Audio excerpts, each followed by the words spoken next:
लेकिन कलयुग में जब संत पधारे, उन्होंने आत्मा के कल्याण के लिए ये संदेश दिया है। ये शब्द ज्ञान है और 3 युगों में अक्षर ज्ञान था।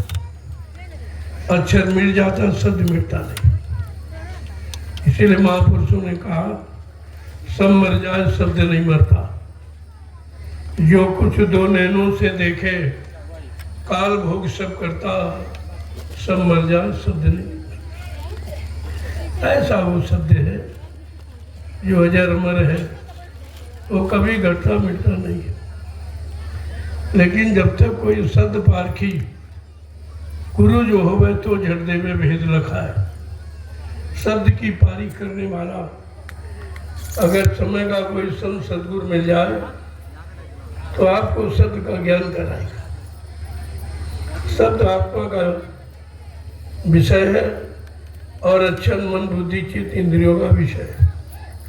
ये दोनों चीजें आपको समझना है कि भौतिक जगत क्या है, आध्यात्मिक जगत क्या। अगर अध्यात्म आपने समझ लिया तो भौतिक तुम्हारे पीछे पीछे चलेगा। भौतिक को समझना नहीं है, क्योंकि वो तो प्रयोग करने का है। अगर सत्य ज्ञान समझ में आ गया तो भौतिक अपने आप आपका बन जाएगा।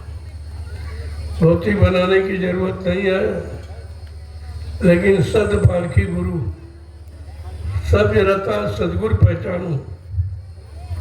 जो शब्द में रत हो, शब्द का ज्ञान रखने वाला, जीवात्माओं को जगाने वाला, परमात्मा से मिलाने वाला, उसको कहते हैं संत सदगुरु। और वो इस कलयुग में आए, वो किसी युग में नहीं आए, न सतयुग में आए, न त्रेता में, न द्वापर। यदि अब वो युग अच्छे थे, अच्छी उम्र वाले, अच्छा खान पान करने वाले, लेकिन आत्मा को जगाने, परमात्मा से मिलाने की युक्ति वाले नहीं थे। और संसार का राजपाट, धन दौलत, मान सम्मान, अधिकार दिलाने वाले थे। लेकिन आपको तो अपनी आत्मा का कल्याण चाहिए, अपनी आत्मा का उद्धार चाहिए, क्योंकि आत्मा अजर अमर अविनाशी है और शरीर इंद्रियां भोग नष्ट होने वाले हैं, ये नाशवान है। तो नाशवान में फंसकर कितना समय चला गया। और नाशवान तो नाशवान है, वो तो आप में कभी हो नहीं सकते, आपके साथ कभी जा नहीं सकते। लिहाजा सत्य रता सदगुरु पहचानो। जो शब्द में रत हो, ऐसे सदगुरु की पहचान हो, उनकी तलाश करो। गुरु कोई खोज करो भाई, बिन गुरु राह कोई नहीं पाई। ऐसे ही सदगुरु की खोज करो जिसको तुम्हारे घर का रास्ता मालूम, यानी जीवात्मा के घर का रास्ता, जीवात्मा लोक मंडल मुकाम की पहचान हो, उसको कहते हैं शब्द गुरु। जिस्म गुरु तो आपको जगाएगा, चिताएगा, होश में ले आएगा, अच्छे बुरे पाप पुण्य की पहचान कराएगा। लेकिन शब्द गुरु घर पहुंचाएगा। तो दोनों का काम अलग है और आपको दोनों चाहिए।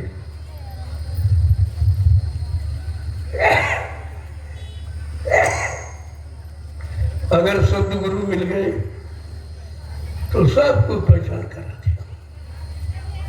वो जिस्म का भी जानकार होता है और जिस्म में रहने वाली जीवात्मा का भी जानकार होता है।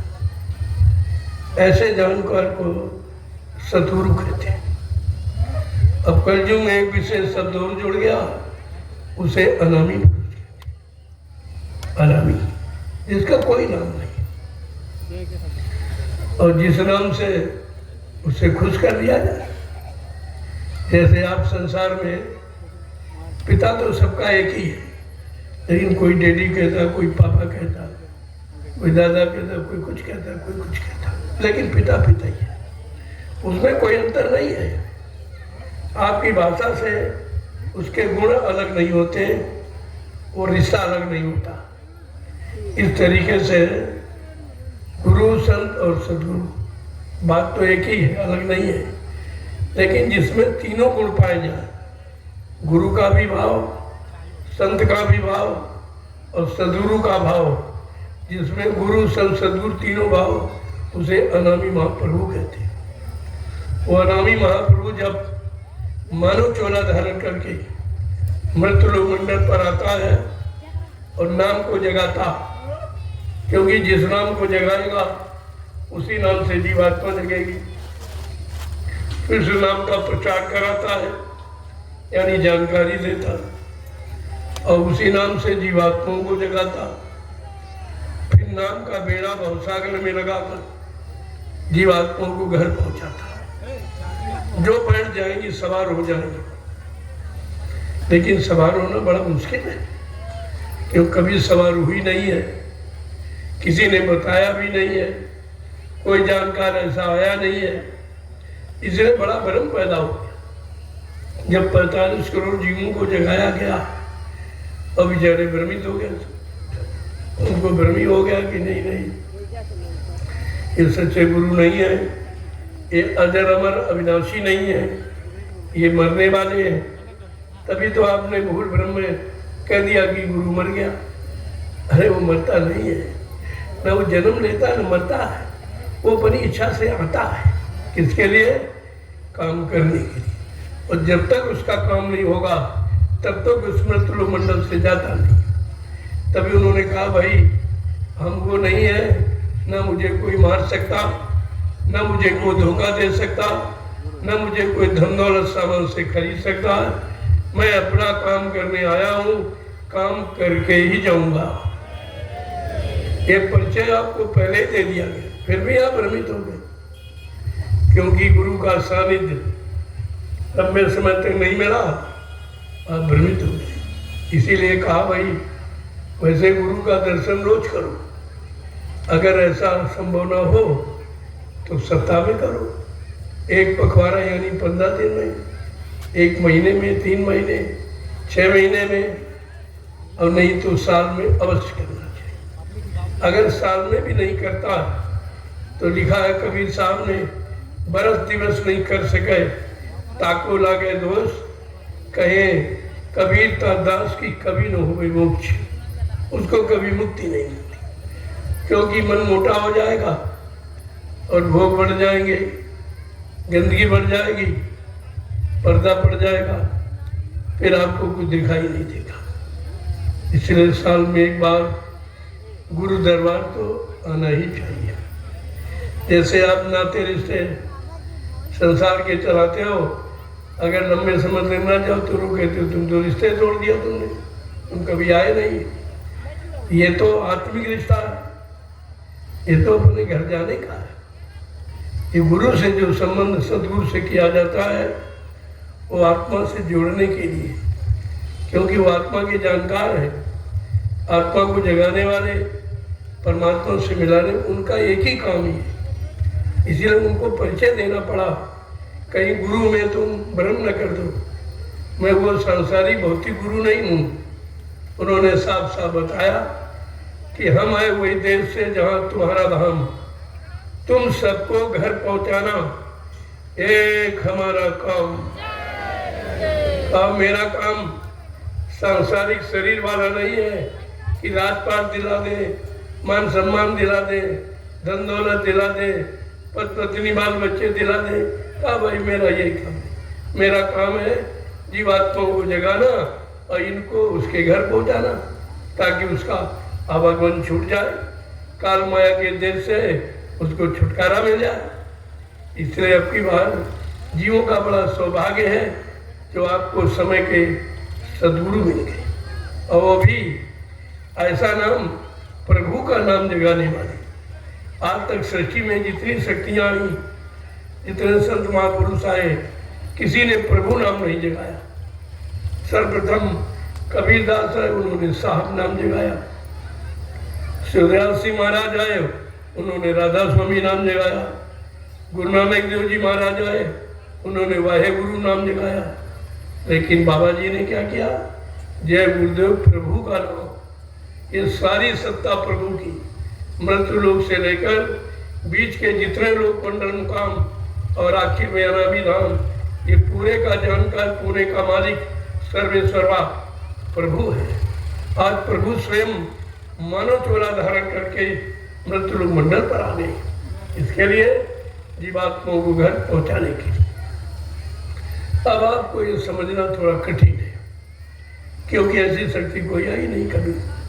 प्रभु नाम कोई लाया नहीं, प्रभु नाम किसी ने जगाया नहीं, लेकिन संत गोस्वामी जी महाराज ने जो रामचरितमानस जिन्होंने लिखी है, उन्होंने उत्तरकांड में एक इशारा दिया है, एक अनामी, एक अनी अनामा अज सच्चानंद प्रभु धामा। एक ही अनामी धाम है, वहाँ एक अनामी महाप्रभु है। वो अनामी महाप्रभु जब जीवों पर दया मेहरबानी कृपा करने के लिए मानव चोला धारण करेगा और मृत्युलोक मंडल पर आएगा, प्रभु नाम को जगाएगा, प्रभु नाम का प्रचार कराएगा, प्रभु नाम से जीवात्माओं को जगाएगा, प्रभु नाम का बेड़ा भवसागर में लगाकर इन जीवात्माओं को प्रभु धाम पहुंचाएगा। ये काम है असली, ये असली का, बाकी सब नकली का। अब आपको असली काम नाम मिल गया, काम कराने वाला मिल गया, अब केवल आपको विश्वास करके काम में लग जाना है। आप विश्वास ही खत्म कर दिए, आपको विश्वास ही नहीं रहा कुछ, यानी माया के जीवों, काल के जीवों ने बहका दिया कि गुरु मर गया, गुरु मर गया, और दूसरी तरफ भग खड़े हुए, जबकि आपको कहा गया था अरे भाई ना मैं मरने वाला हूँ, मैं अजर अमर देश से आया हूँ जहाँ कोई मरता ही नहीं, मैं उस देश का रहने वाला, मैं ब्रह्मा नहीं हूँ जो ब्रह्मलोक से आए, मैं विष्णु नहीं जो विष्णुलोक से आए, मैं साकेत धाम से राम नहीं हूँ, मैं गोलोक से कृष्ण धाम नहीं हूँ, मैं देवी देवताओं के देवलोक से नहीं आया, मैं आया हूँ अनामी धाम से, अजर अमर अविनाशी, मैं अजर अमर देश से आया हूँ। और जब तक इन जीवात्माओं को अजर अमर देश नहीं पहुंचा लूंगा, मैं चैन से बैठने वाला नहीं। कितना बड़ा वादा जो सृष्टि में तुम्हारी जीवात्मा के कल्याण के लिए किसी ने किया ही नहीं था, फिर भी आपने ऐसे वादा करने वाले को पहचाना नहीं है, न जाना न माना न पहचाना, और अपना काम आपने बिगाड़ लिया। और ये ऐसा काम बिगड़ गया जो यहाँ कोई ठीक नहीं कर सकता। ये जानकारी किसी के पास नहीं है। तो कितना ज्ञानी ध्यानी विज्ञानी बन जाए, कितना धर्मवान बलवान बुद्धिमान बन जाए, तो उससे सांसारिक कर्म नहीं तुम्हारा करेगा। उससे कहो तुम बहुत बड़े धर्मवान हो, बलवान बुद्धिमान हो, तुम करोड़ों रुपए ले लो, हमारा एक पाप काट दीजिए, तो कहेगा भाई ये काम नहीं, ये काम नहीं। ये रुपए पैसे धन दौलत से नहीं होता, ये दया से होता, और दया इनमें है नहीं। दया देने का अधिकार भी इनको नहीं है, दया करने का अधिकार नहीं है, इसलिए माफी देने और दिलाने का भी अधिकार इनके पास नहीं। तो फिर आपका काम कैसे होगा? आपका काम कौन करेगा? आपकी व्यवस्था कौन ठीक करेगा? ये सब विचारधारा आपको रखनी चाहिए थी। आज सत्संग का पहला दिन है, अभी तो प्रेमी भारी संख्या में आ रहे, इसलिए मैं कुछ इशारे करूंगा। सत्संग में 9 तारीख से प्रारंभ, 9, 10, 11, 12 4 दिन का, तो आपको सुनने को मिलेगा जो शायद आपने जीवन में कभी नहीं सुना। अगर कभी मौका मिला होगा तो मथुरा दरबार में मिला। अब तो वहाँ भी कुछ नहीं, न कोई दया देने वाला, न कोई दयालु कृपालु है, इसलिए वहाँ भी आपकी जीवात्मा का भला नहीं हो सकता, वो जानकार नहीं। तभी कहा था कि महात्मा जिस स्थान को छोड़ देते हैं, बच्चा उस स्थान पर जाने से कोई आध्यात्मिक लाभ नहीं होता, आत्मा के कल्याण का काम नहीं होता। फिर भी आप बोल गए, फिर भी कहते भाई वो दरबार है, वो मंदिर है। अरे भाई मंदिर काम करेगा? तो मैं कुछ पूछने आया हूँ आपसे, आज तो कुछ पूछूंगा और कुछ बताऊंगा, दोनों चीजों, ताकि आपकी शंका निकल जाए, तो फिर ये संदेश को आप भली बात समझ सको, सुन सकोगे। तो मैं ये पूछने आया हूँ कि आप लोग मथुरा जाते थे तो सच बताना, बाल बच्चेदार हो कि गुरु के पास जाते थे कि चेलों के पास जाते थे? जोर से बोलो। ये आप मथुरा जाते थे तो गुरु का दर्शन करने जाते थे कि चेलों का? गुरु की सुनने गए थे कि चेलों की सुनने गए थे? गुरु की मानने गए थे कि चेलों की मानने गए थे? तुम गुरु भक्ति करने गए थे कि चेला भक्ति करने गए? और ये सब चेला भक्ति कर सब के सब गुरु को भूल गए। गुरु के वचन इनको याद ही नहीं है। और जिस गुरु ने 10 जुलाई 1952 से 2012 60 वर्ष आपको मथुरा में सुनाया, सारे हिंदुस्तान में घूम घूम पर जगह जगह बड़े बड़े कार्यक्रम करके इशारा किया, 3 साकेत महायज्ञ किए जो धरती पर किसी ने पहले भी नहीं किए थे। और कहा बच्चा अभी चौथा युग बाकी है, यज्ञ जो सतयुग आगमन का होगा। वो यज्ञ में ऐसे स्थान पर करूँगा जो बियाबान जंगल होगा, एक छोटी सी नदी होगी, कोई शहर कस्बा गाँव नहीं होगा, कोई सड़क यातायात नहीं होगा। मैं वो चौथा यज्ञ ऐसे बियाबान जंगल में करूँगा। उस यज्ञ में, उस मैदान में 10 करोड़ प्रेमी इकट्ठा होंगे। चेला कितने? 45 करोड़। पहले छटनी करके बता दिया कि सतयुग आगमन का जो चौथा युग होगा तब तक 10 करोड़ बचवाएंगे, बाकी सब इधर उधर तितिर बितिर गई है, भाग गए, उधर भाग गया, कोई उधर भाग गया, कोई स्वार्थ में, कोई लोभ में, कोई लालच में। ये सब मतलब नहीं था। ये सब पहले ही आपको बताया जा चुका है, ऐसा नहीं है। ये जानकारी समय के पहले कोई जानकारी दे नहीं सकता, लेकिन जिस महापुरुष ने समय के पहले आपको जानकारी दी, तुम फिर भी उसको नहीं पहचान पाए। ये कौन शक्ति है? ये कौन शक्ति है जो समय से पहले जानकारी दे रही है? कहने का मतलब जब भ्रम का पर्दा पड़ जाता है तो सच्चाई से मानो दूर हो जाता है, सत्य से दूर हो जाता है। झूठ का पर्दा पड़ने पर सच भी आपको, झूठ भी सत्य दिखाई देता है।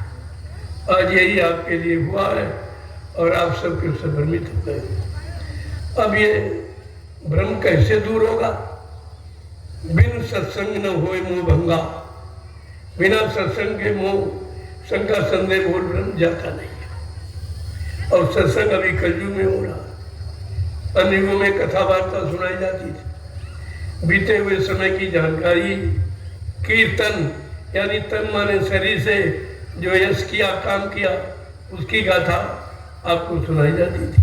लेकिन समय का संदेश, समय की जानकारी, समय से लाभ कहाँ मिलेगा, कैसे मिलेगा, ये तो जानकारी आपको वक्ते मुर्शिद समय के सदगुरु गुरु से प्राप्त होगी और समय के उनके सत्संग वचनों से होगी। इसलिए कलयुग में सत्संग जारी किया संतों ने। सत्य की जानकारी के लिए, सत्य बुलाने के लिए उन्होंने सत्संग जारी किया है और कहा था मैं सत्संग करते करते ही परिवर्तन करके दिखा दूंगा। सत्संग करते करते, सत्संग सुनाते सुनाते परिवर्तन करके दिखा दूंगा। तो कितनी बड़ी ताकत सत्संग वचनों में है कि भूल भटक खत्म हो जाए, लोग जाग जाए, चेत जाए अपने असली रास्ते और अपने घर जाने के लिए यानी तैयार हो जाए। तो आपको ये सब जानकारी समय की रखनी चाहिए। तो मैंने लोगों से पूछा कि भाई आप तो गुरु भक्ति करने गए थे, फिर चेला भक्ति कैसे करने लगे? क्या चेला पार करेगा? ऐसा कहीं लिखा है? रामचरितमानस तो कहती कि गुरु बिन भवनी तरह न कोई, जो विरंत शंकर संत। ब्रह्मा विष्णु महादेव के समान कोई धनवान बलवान बुद्धिमान क्यों न बन जाए, लेकिन ये भवसागर बगैर समय के सदगुरु और समय की नाम नौका के बगैर कोई पार नहीं जा सकता। कितनी बड़ी जानकारी आपको दी गई थी और आप भ्रमित हो गए, सब भूल गए। आप उसी भूल का कारण भ्रम और भ्रम का कारण अज्ञानता, अज्ञानता का कारण सत्य से दूर हो गए। तो इसलिए फिर से बच्चों को याद करो। मैंने 12 वर्ष 28 मई 2012 से, जैसे 18 मई 2012 को एक परिवर्तन की लीला हुई, मैंने 10 दिन बाद ही ये सिद्ध कर दिया ये लीला माने झूठ है। लीला सत्य नहीं होती, लीला झूठ होती। इसलिए मैंने सत्य का प्रचार अब शुरू कर दिया। और सत्य के प्रचार का आधार क्या था? मैंने स्पष्ट कहा, गुरु उसी शरीर में जीवित है, ये आधार हमारा है। और जो कहते गुरु चले गए, ये दुर्भाग्य तुम्हारा है, ये तुम्हारा दुर्भाग्य है। ऐसे समृद्ध मालिक को भूल गए तो ये काम तुम्हारा कौन करेगा? क्या पहले किसी ने किया? जब ऋषि मुनि तपस्या करके नहीं कर पाए, योगी योग साधना करके जीवों का काम नहीं कर पाए, अवतारी शक्तियां मार काट हिंसा करके नहीं काम कर पाए, ज्ञानी ध्यानी विज्ञानी अपने भौतिक ज्ञान से नहीं कर पाए, तो ये तुम्हारा काम कौन करेगा? आपको अपने काम पर विचार करना चाहिए। धीरे धीरे वचनों को सुनोगे और जब जीवन में उतारोगे तब आपकी समझ में सब आ जाएगा। मैंने कितना सुनाया, मथुरा में आपने कितना सुना, 60 वर्ष और सब भूल गए। 12 वर्ष से फिर कहा एक बार इनको फिर जानकारी दे दो, भूले बिछड़े वादों की इनको जानकारी करा दो तो साइन का कुछ भला हो जाए। अगर कोई काल शक्ति होती तो आपको दोबारा मौका नहीं देती। राम ने एक बार समझाया, रावण नहीं माना तो मार काट खरियान कर। कृष्ण ने समझाया, नहीं माने तो 56 गोरे ध्वंसियों का सब आया होगा। लेकिन नहीं, ये दयाल पुरुष, ये दयाल शक्ति हैं, ये बार बार आपको समझाते और बार बार चिताते किसी तरह से इसका मानव जीवन सार्थक हो जाए। ये बार बार मिलेगा नहीं, अब की बार मिला है तो जीवात्मा का कल्याण हो जाए। लेकिन तुम सुनते ही नहीं, तुम सुनते हो तो समझ नहीं पाते, समझते हो तो करते नहीं हो, और करते हो तो उस पर लंबे समय तक चलते नहीं हो। कमी तो ये है। इसलिए अगर तुमने इन वचनों को मान लिया होता तो तुम्हें कुछ करना ही नहीं था। वो तो केवल कहा कि तुम कर ही क्या सकते हो, कलयुग का जीव कुछ नहीं कर सकता। तो कहा था, पड़े रहो दरबार में, धक्का धनी के खाओ और कबहू दीन दयाल के भरक पड़ी। तुम दरबार में पड़े रहना, खड़े रहना, अड़े रहना, कभी न कभी मालिक की दया तुम्हारे पर हो जाएगी। न तुम खड़े रहे न पड़े रहे, तुम सब खड़े हुए, कोई इधर भाग गया, कोई उधर भाग गया, कोई उधर भाग गया। तो आपने जो काम होना था उससे वंचित रह गए। जो दया मिलनी थी वो तुम्हारे से हट गई। जब तुम हट गए तो दया हट गई, और दया हट गई, दुर्घटना घट गई। ऐसी दुर्घटना जो किसी युग में नहीं हुई थी कि सबके सब दरबार से हट गए, सबसे सब दरबार से भाग गए, गुरु की पहचान खत्म हो गई, गुरु के वचन भूल गए, उनके वादे भूल गए, उनकी परिवर्तन की आवाज कि कलयुग में कलयुग जाएगा और कलयुग में सतयुग आएगा, ये सब भूल गए आप। आपके पास गुरु का कोई वचन नहीं है, इसलिए आप शंका संदेह भूल संबंध से बच नहीं पाए। और अब भी शंका सवार है आपके सिर पे, शंका भी सवार। शंका भी ये माया का रूप ही है जो आपको सत्य से लगने जुड़ने नहीं देगी। लेकिन संत महापुरुष शंका का समाधान करने आते। बिन सत्संग में होए मोह बंगा, और मोह सकल व्याधन कर मूला। सम्यानी संपूर्ण दुखों तकलीफों की जड़ है मोह, और मोह आपसे हट नहीं रहा, हटाए नहीं हट रहा आपसे, और आप हटाना भी नहीं चाहते। इतना मोह ममता में फंस गए हो, जबकि ये तुम्हारा है नहीं। जिससे मोह करते हो वो भी तुम्हारा नहीं, तुम्हारे साथ वो भी नहीं जाएगा। जिस सामान से मोह करते हो वो सामान भी छूट जाएगा। जिस दुकान मकान जमीन से मोह करते हो वो भी एक दिन छूट जाएगी, और जिस शरीर से मोह करते हो ये शरीर भी एक दिन छूट जाएगा। फिर आपने समझा क्या है? अभी तक इस नासमान को अपना समझते रहे। कितनी बड़ी भूल की, जीवन का अनमोल समय, अनमोल श्वासें आपने व्यर्थ में गंवा दी। अब बार बार आपको चिताया जगाया जा रहा, लेकिन आपकी समझ में नहीं आ रहा। तो मैंने यही एक इशारा किया है। क्या कहा कि अगर बात संतों की मानी जो होती,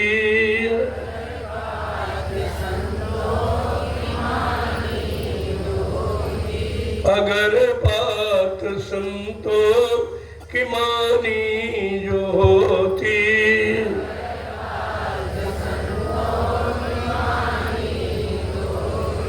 तो सिर पे तुम्हारे मुसीबत न आती।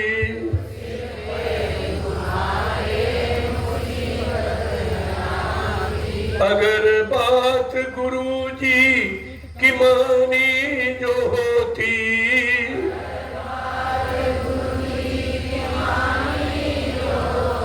ये तो सिर पे ये आफत तुम्हारे न आती।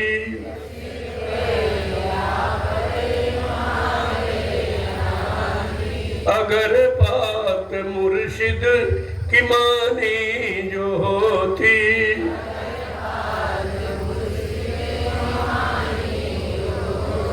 तो सर पे कयामत तुम्हारे न आती।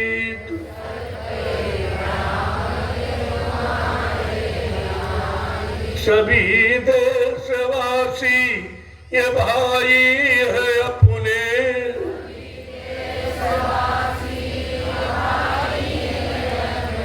तो फिर पैर की नीति ठानी क्यों तुमने।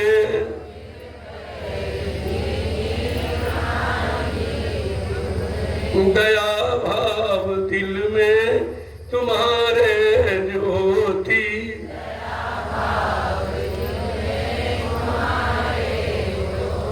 नदी खून की है बहाई न होती। नदी खून की है बहाई न होती। अगर बात संतों की मानी जो होती, अगर बात संतों की मानी जो होती, तो सिर पे मुसीबत तुम्हारे न आती। तो सिर पे मुसीबत तुम्हारे न आती। कि घट घट में इंसान के रहता भगवान, घट घट के इंसान में रहता भगवान। और इसकी नहीं तुमको है कोई पहचान। इसकी नहीं तुमको है कोई पहचान। अगर दिल भवन में सफाई जो होती, अगर दिल भवन में सफाई जो होती, तो मंदिर ये मस्जिद बनाई न होती। तो मंदिर ये मस्जिद बनाई न देखो होती। अगर दिल में सफाई होती, क्योंकि कर्म पूरे करते हो शरीर में और माफी मांगते मंदिर में, मस्जिद में, जहाँ कोई माफी देने वाला नहीं। अरे जिस मनुष्य मंदिर में गलती की है, माफी इसी में मिलेगी, और इसी में माफी लोगों को मिली। पत्थर कागज पानी माफी नहीं दे सकता, क्योंकि वो जड़ है। माफी तो चेतन देता है, लेकिन आपको इशारा जड़ का ही किया, और आज भी किया, क्योंकि जड़ को के जानने वाले सभी हैं, चेतन को जानने वाला कोई कोई है। और ये आपकी मालूम है कि जड़ माने मुर्दा माफ नहीं कर सकता, जिंदा माफ करेगा। जड़ चेतन का मतलब यही है। गोस्वामी महाराज को रामचरितमानस के उत्तरकांड में लिखना पड़ा, जड़ चेतन ग्रंथि पड़ गई, यद्यप मरखा छूटत पथ नहीं। जड़ चेतन की गांठ लग गई है, यद्यप झूठ है, लेकिन जीव के बस की बात नहीं है उस गांठ को खोलने। और जब तक गांठ नहीं खोलेगी, छोड़े ग्रंथ पाए जो कई कोई, तब यह जीव कृतार्थ हो। जिस किसी ने ये जड़ चेतन की गांठ खुलने की युक्ति किसी समय के सदगुरु से प्राप्त कर ली, वो तो कृतार्थ हो जाएगा। बाकी कहते हैं, और जब खोलने की प्रयास करोगे तो काल माया को तकलीफ होगी। जैसे गांठ खुली, जीव निकल जाएगा। अगर सब निकल गए तो काल का राजी समाप्त हो जाएगा। तो बड़े प्रयास करता है, बहुत प्रयास करता है। छोरन ग्रंथि जानी खगराया, विघ्न अनेक करे तो माया। जैसे संत महापुरुषों से ये नामदान जो है ये चेतन जल की गांठ खोलने वाला युक्ति है। इस युक्ति को पकाओ, इस युक्ति को अभ्यास में लाओ और नित्य प्रति जब अभ्यास करोगे तो धीरे धीरे ये युक्ति तुम्हारे अभ्यास में आ जाएगी। लेकिन कहते हैं जब तुम खोलने का प्रयास करोगे तो काल माया को बड़ी तकलीफ होगी। विघ्न अनेक करे तो माया, नाना प्रकार के विघ्न, अटकलें, बाधाएं ये डालेगी किसी तरह से जड़ चेतन की गांठ खुलने न पावे। ये हमारे यहाँ फंसा पड़ा रहे, हमारे कर्मों के जाल में बना रहे और यहीं पर जन्म मरण के चक्कर में बना रहे तो मेरा देश, मेरा शासन, मेरा राज सुचारू रूप से चलता रहे। कितनी बाधाएं, कैसे आप निकलोगे? कितने तुम्हारे पीछे पड़े हैं। गोस्वामी महाराज ने कहा जब खुलने की गांठ की युक्ति मिल गई और तुम खुलने लगोगे तो काल ने माया को हुक्म दिया, आदेश किया कि जाओ अपनी सहेलियों को भेजो, ये गांठ खुलने न पावे। अब माया की सहेलियां कौन है? रिद्धियां, सिद्धियां, अरिमा, गरिमा, लगिमा, पराक्रमी, शुद्ध और वशीकरण, ये 8 सिद्धियां। इनको आदेश देता कि जाओ किसी तरह से इनको बहका के भरमा के रखो। लेकिन गोस्वामी जी महाराज क्या लिखते हैं? कल बल छल कर जाए समीपा, अंचल बात बुझा में दीपा। ये कल यानी प्रपंच, छल कपट, लोभ लालच तरह तरह का देखे किसी तरह से तुमको उस मार्ग से हटा देंगे। ये गांठ खुलने न पावे, ये सदगुरु की शरण में जाने न पावे, उनके वचनों को सुनने न पावे, उनके द्वारा दी हुई नाम की युक्ति की कमाई करने न पावे। लेकिन गोस्वामी महाराज लिखते फिर बचेगा कौन? होए बुद्धि जो परम सयानी, तिन चितम न अनिहित जानी। अगर सत्संग वचनों को सुनकर, सदगुरु के वचनों को मानकर, उनके आदेशों पर चलकर अगर उसकी बुद्धि परिपक्व हो गई है, विवेकशील हो गई है, तो वो जीव चाहता है, वो उनकी उसकी तरफ देखता भी नहीं। वो जानता है कि ये बहकाने बरवाने वाली, वो बचते हैं। होए बुद्धि जो परम सयानी, तिन तन चितम न अनिहित। तो ये सत्संग आपकी बुद्धि को सियाना बनाता है, पैनी बनाता है, इतनी धार बन जाए कि काल के हर लोभ लालच को काट दे, हर बहकावे भरमावे को यानी काट के खत्म कर दे। लेकिन जब सत्संग सुनोगे तो कहते हर घट में परमात्मा की जीवात्मा है, सब घट में बात है। जब सर घट में परमात्मा की जीवात्मा बैठी तो तुम्हारी जात पात कहाँ चली? अगर जात पात होती तो जीवात्मा को अलग अलग बैठाना जाती, अलग बैठाना जाता। कहते नहीं, ये जात पात तुमने शरीर में जोड़ी है और जीवात्मा शरीर के अंदर बैठी। अंदर में कोई जात पात है नहीं, अंदर में कोई ऊंची नीच है नहीं, अंदर में कोई पढ़ा लिखा अनपढ़ नहीं है, अंदर में कोई हिंदू मुसलमान नहीं है, अंदर में कोई स्त्री पुरुष भी नहीं है। ये बाहर है। ये काल माया का दांव है कि उसने आपको बाहर में फंसा दिया। अगर अंतर मुखी जानकारी देने वाले सदगुरु मिल जाते तो बाहर को आप बिल्कुल पकड़ते ही नहीं, क्योंकि बाहर तो धोखा है, सब धोखे में आप फंसते नहीं। लेकिन उसने ऐसी चाल चली है कि सबको बाहर के धोखे में फंसा दिया।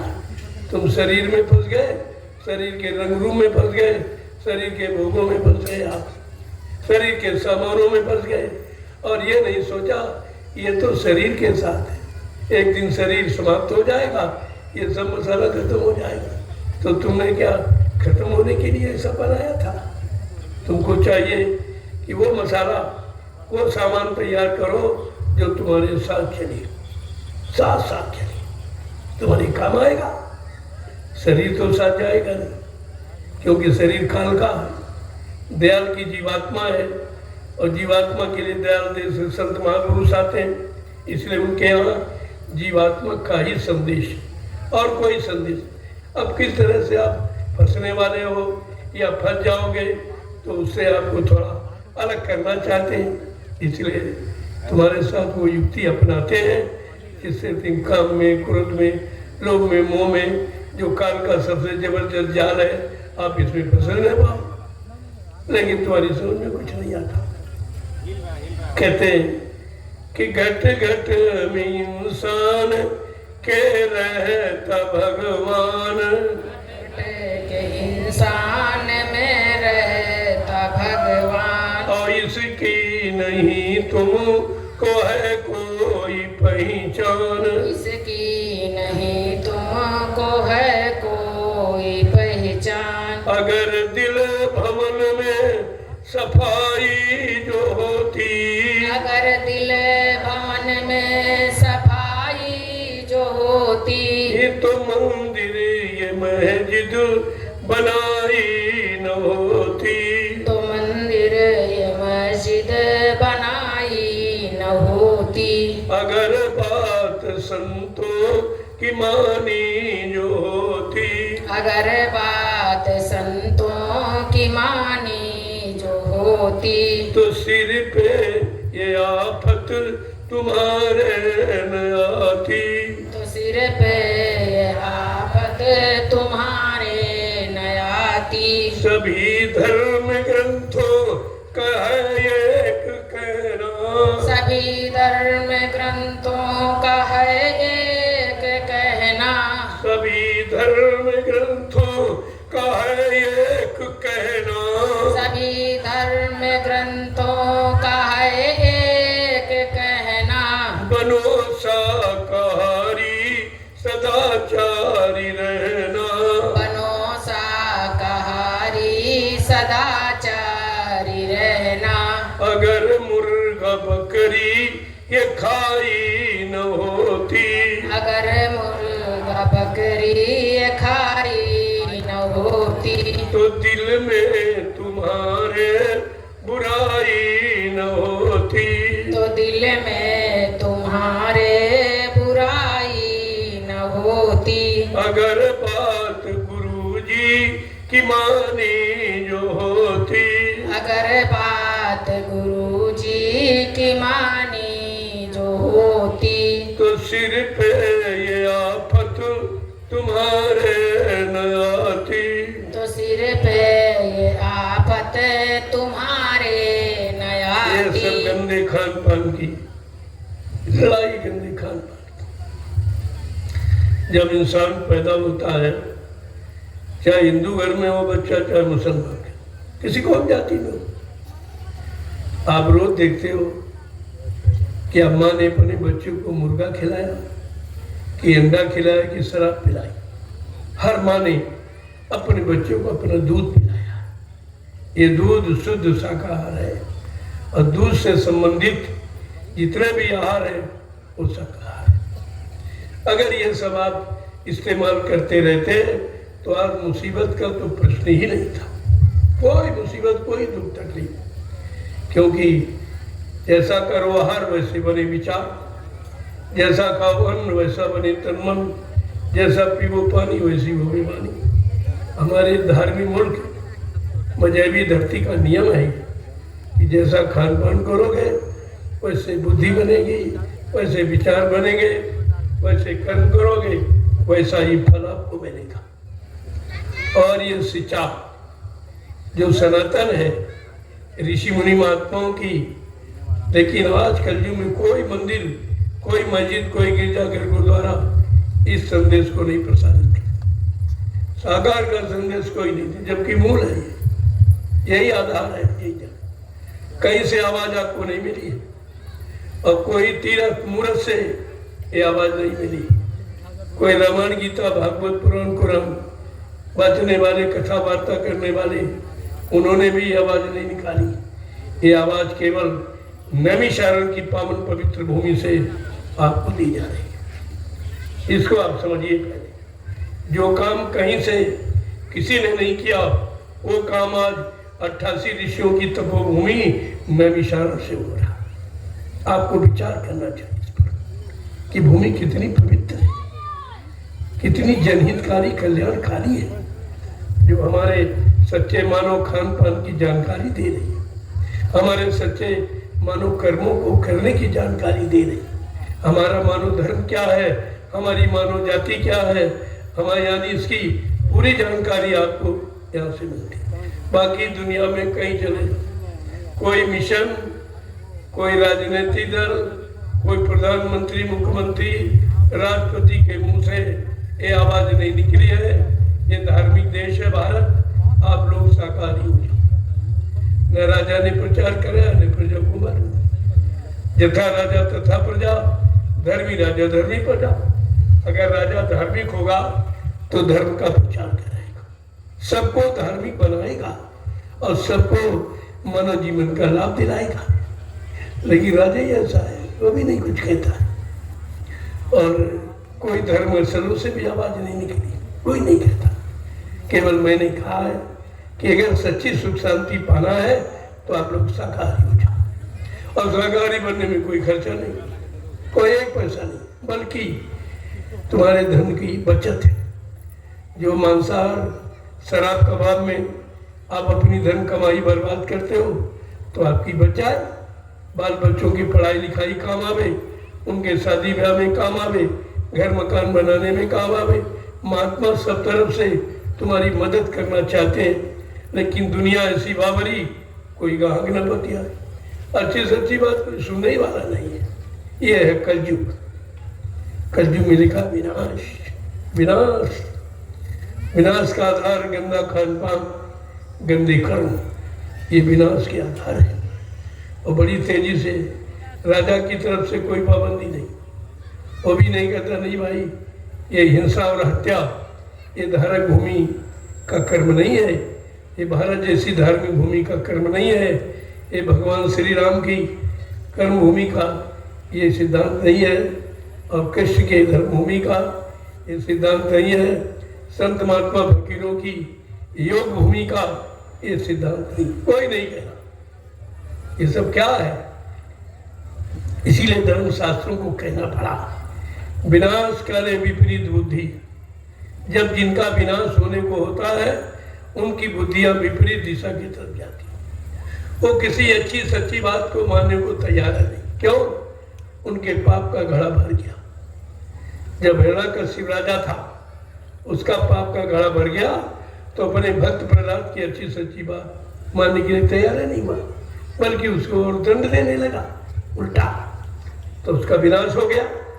इसी तरह वो 4 वेद 6 7 18 पुराण में गया था, उसके भक्त विभीषण भाई ने जब कहा कि भाई साहब ये धर्म नहीं है, पर नारी पहनी छुरी मती लगाओ अंग, नहीं थे शरीर के कट जाए सब अंग। सबसे खराब है परधाना, परदारा और परधन। अगर 2 से बच गए तो फिर तुम्हें कोई मारने वाला नहीं। लेकिन वो अच्छी बात उसके समझ में नहीं आई, क्योंकि पाप का घड़ा भर चुका था और वो फूटना था। जब घड़ा फूटने को होता है तो बुद्धि विपरीत दिशा में काम करती, तो उसका भी विनाश हो गया। जब भाई की अच्छी सच्ची बात नहीं माना तो विनाश हो गया। ऐसे द्वापर का इतिहास, भगवान कृष्ण की अच्छी सच्ची बात यदुवंशियों ने नहीं मानी, यदुवंशियों ने नहीं मानी। कृष्ण ने कहा भी, अरे भाई मैं तुम्हारी जात बिरादरी में आया हूँ, जात बिरादरी के नाते मेरी बात मान। तो यदुवंशी क्या कहता, जा जा जाति का ग्वाला, गाय चराने वाला, माखन का चोर, तेरी बात मान लूंगा। इतने कटु अमर्यादित शब्दों का प्रयोग करके कृष्ण का अपमान किया।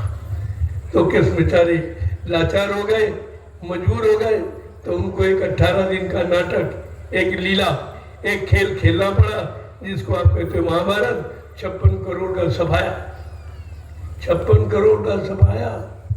इस जाति का इतिहास ये है, और आज भी वही जाति मेरे सामने खड़ी है। क्या इसका परिणाम भी अच्छा होगा?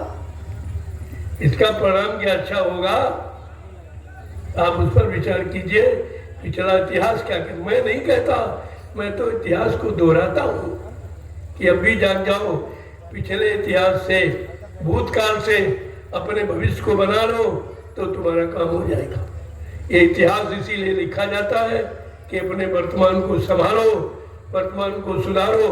और तुमने इतिहास का भी उपहास किया है, लिहाजा सजा के भागीदार हो। अब कुदरत सजा सुनाने जा रही है। बहुत दिन हो गया तुम्हारे सिर पर बरत हंस रखा गया, किसी तरह मान जाए, अच्छी सच्ची बात में आ जाए, अच्छे कर्मों में, अच्छे खान पान में आ जाए, लेकिन आपने माना नहीं है। अब कुदरत है तैयार खड़ी, आगे मुसीबत बड़ी, कुदरत तैयार खड़ी, अब वो सजा सुनाने जा रही है। महात्माओं ने तुम्हारे सिर पर जो बरत हंस रखा था वो हटा लिया। अब कुदरत देखो क्या कर दी। कुदरत का काम वही अच्छा नहीं होगा, तुम पहले इतिहास से पढ़ लो। सतयुग में नहीं अच्छा हुआ, विनाश हुआ। त्रेता में नहीं अच्छा काम कुदरत का, विनाश हो गया। और द्वापर में भी कुदरत का अच्छा काम नहीं, विनाश हो गया। तो कलयुग में क्या और कुछ होगा? अब विनाश का समय आ गया, इसलिए बुद्धियां विपरीत दिशा में जा रही।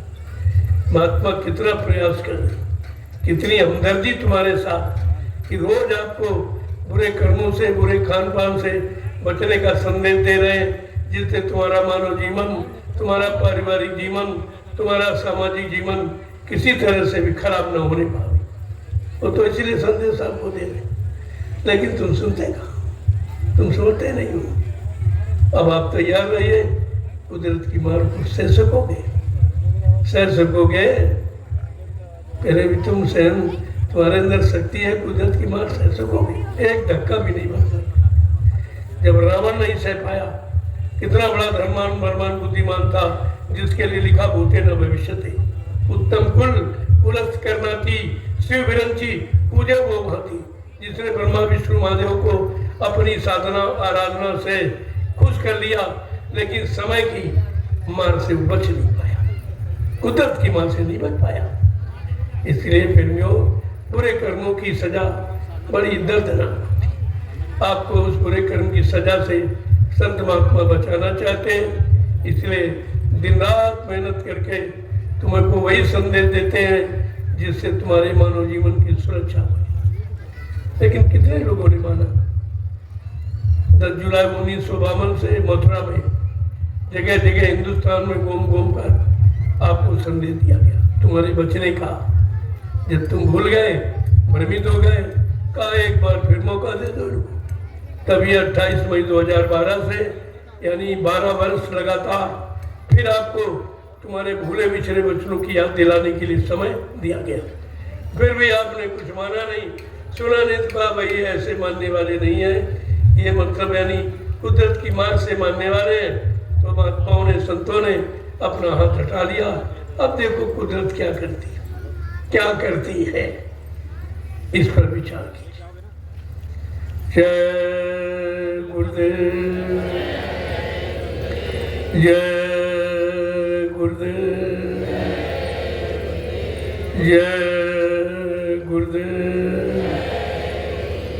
जय गुरुदेव। नाम किसका? जय गुरुदेव। नाम किसका? जय गुरुदेव। नाम किसका?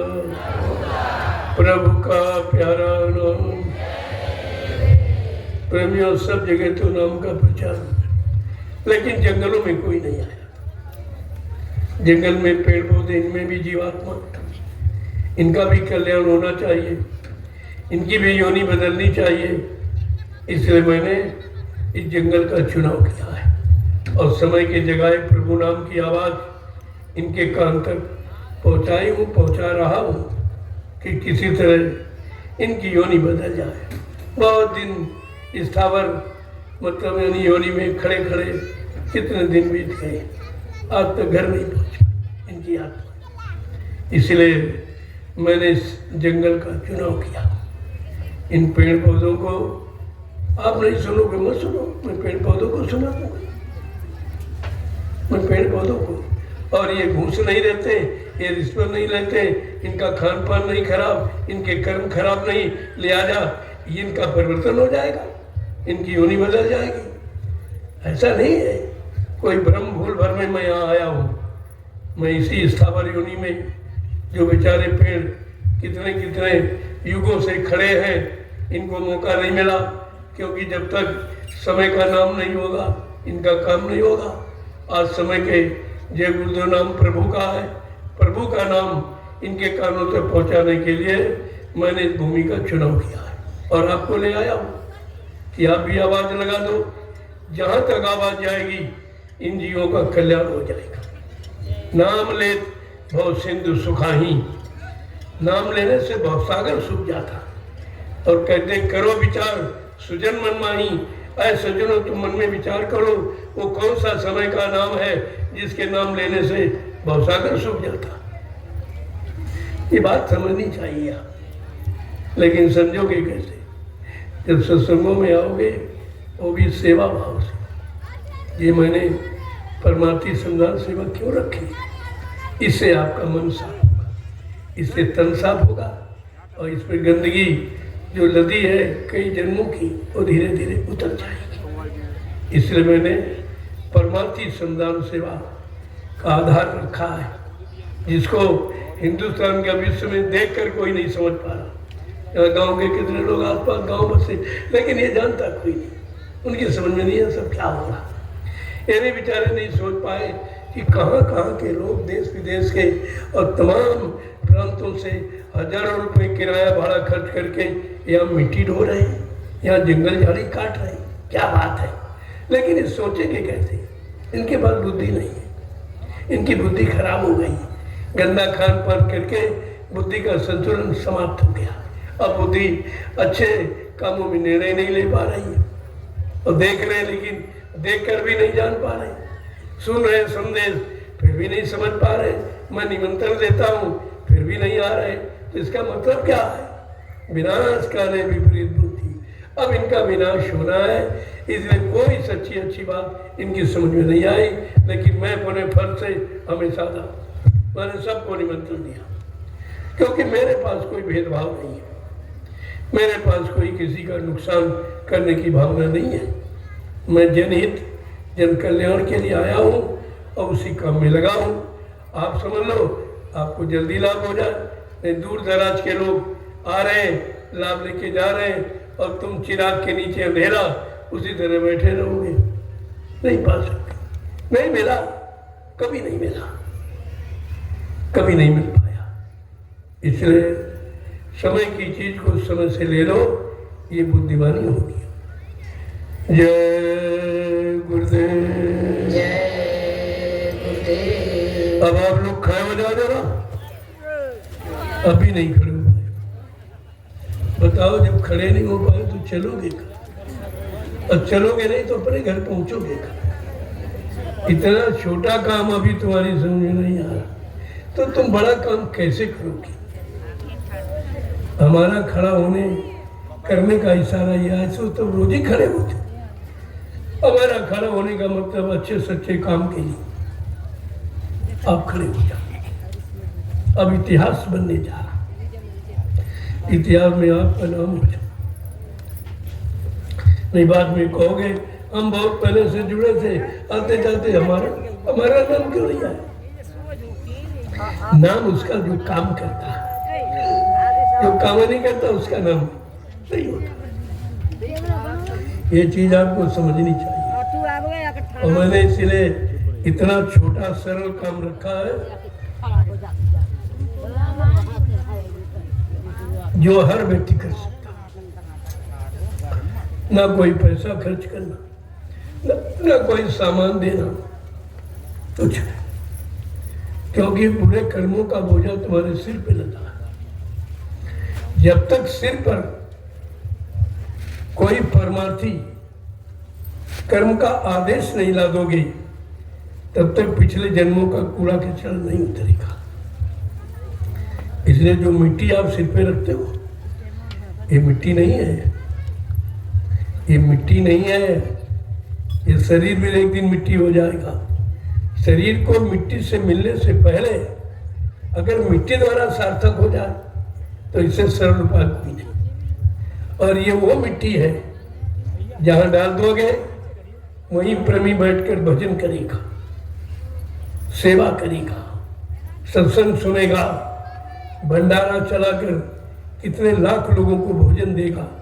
इससे बड़ा कौन सा लाभ है? ये कमा लो, आपको मौका दिया गया। अगर चूक गए फिर 84 जाओ, अगर चेत गए तो 84 से निकल जाओगे, अगर चूक गए फिर 84 जाओ। फिर आपको निकालने वाला पता नहीं कितने युग निकल जाए, कितना वक्त समय निकल जाएगा, फिर कोई आएगा नहीं। फिर कभी पहले नहीं आए, आप कहाँ से?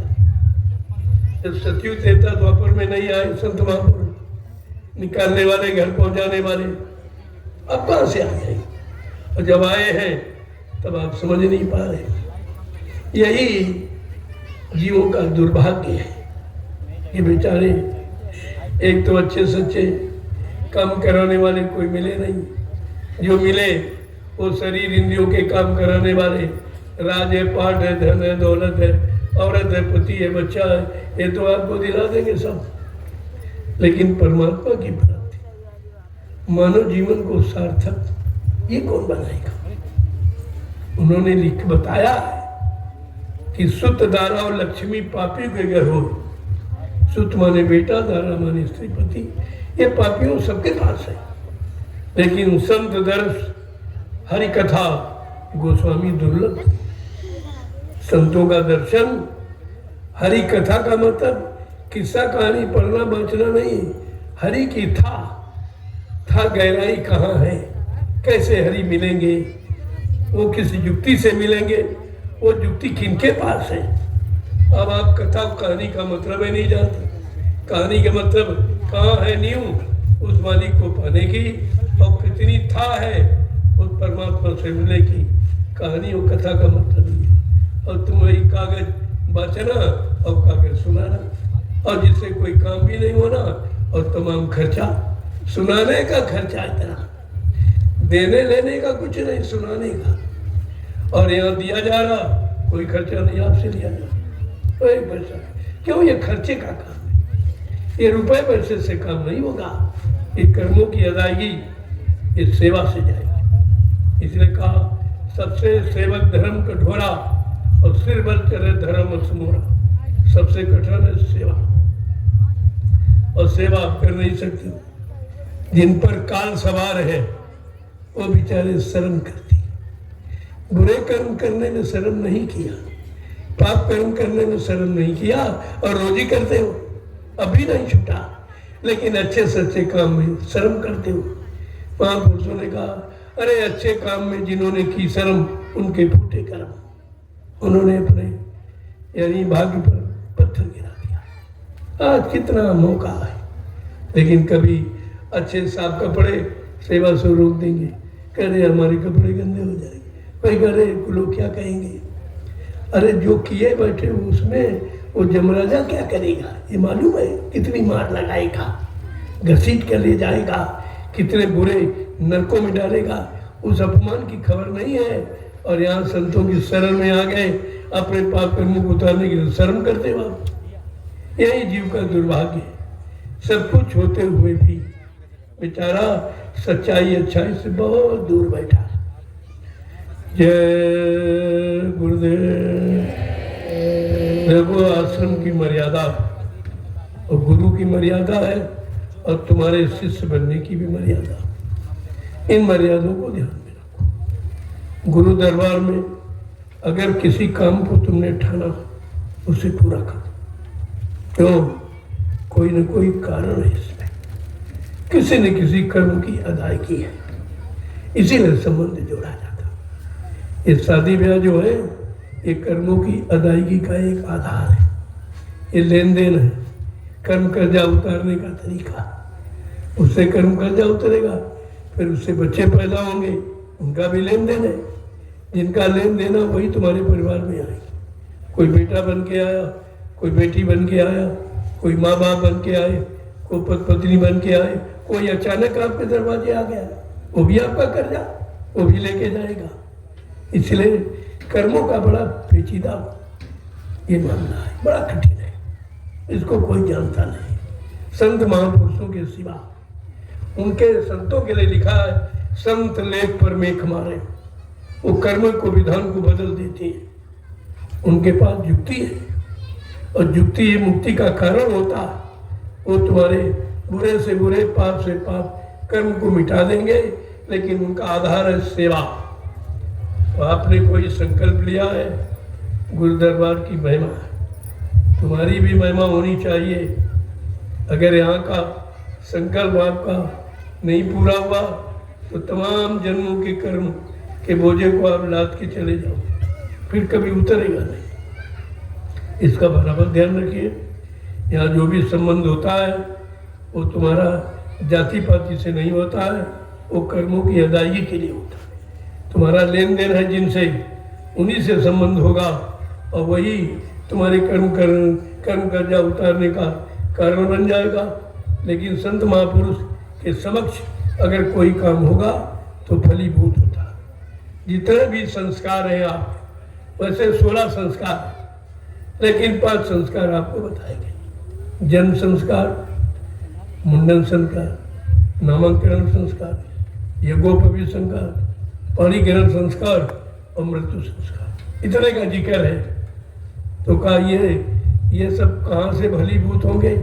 कहते सर्व संस्कारे संत समक्षे।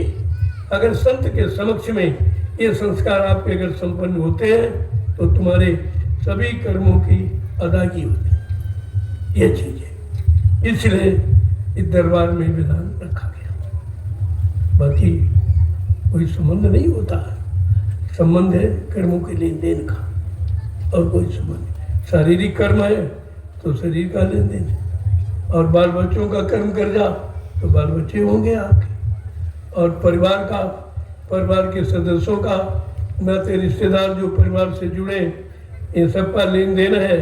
और संबंध करा के संत महापुरुष एक ही जन्म में आपके कर्मों की अदायगी करा देती है। यह इनके कर्मों की अदायगी का एक नया फार्मूला है। जय गुरुदेव। जोर से बोलो, सब मिल बोलो, बोलना होगा, अभी से बोलो। दुख दर्द हरेंगे, सब कष्ट मिटेंगे, सुख शांति भी देंगे।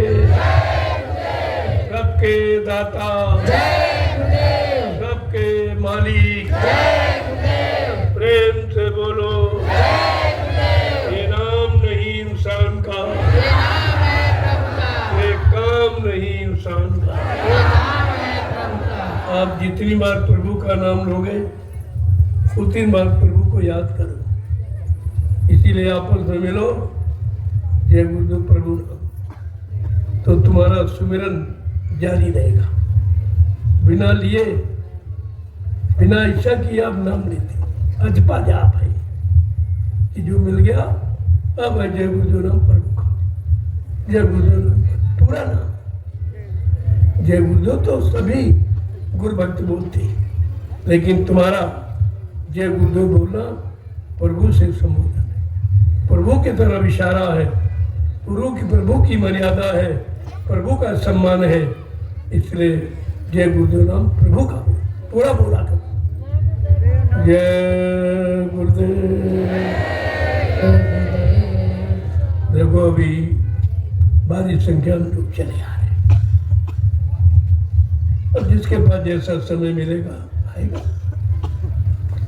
अगर वो घर में बैठा है और इच्छा व्यक्त की है और श्रद्धा और लगन पूरी है तो यहीं से बैठे उसको लाभ मिल जाएगा, यहीं से मिल जाएगा। यहाँ कोई दूरी नजदीकी नहीं, क्योंकि संत महात्मा तुम्हारे शरीर से संबंध नहीं रखते, तुम्हारी आत्मा से।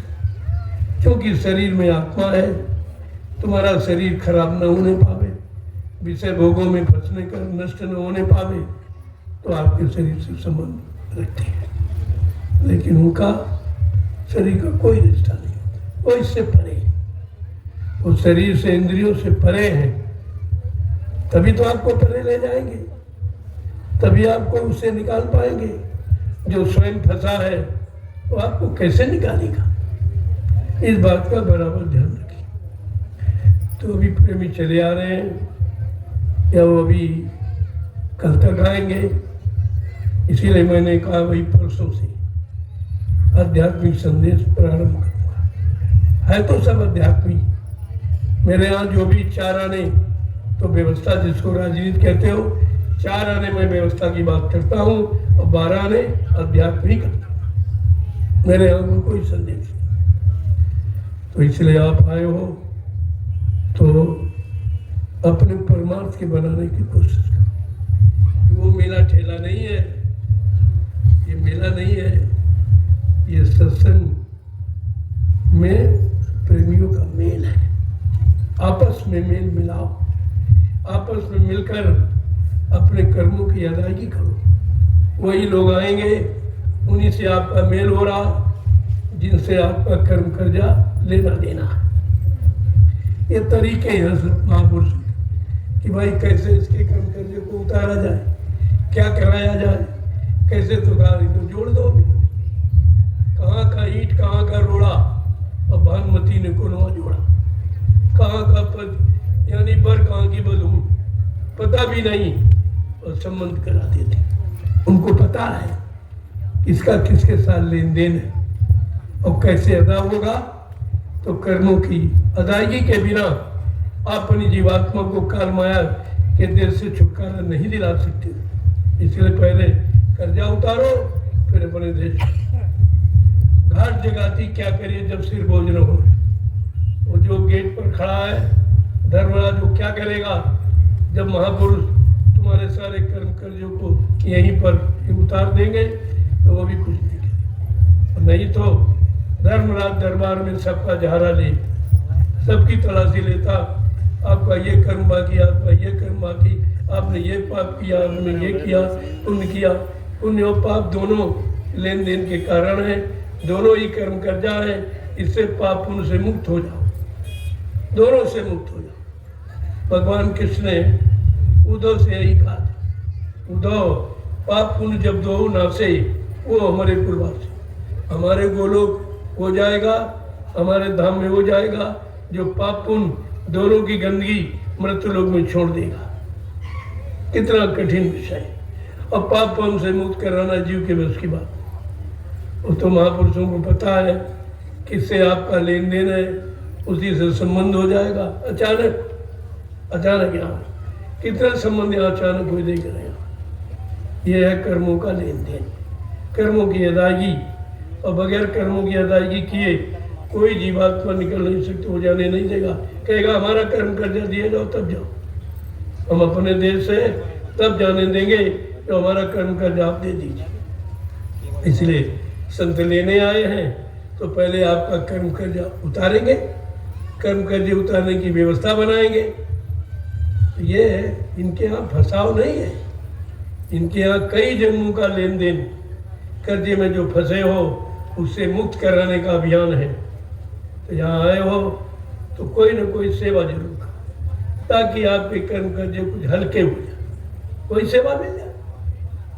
सबसे बड़ी सेवा है झाड़ू की, झाड़ू लगाना, पत्थर उठाना।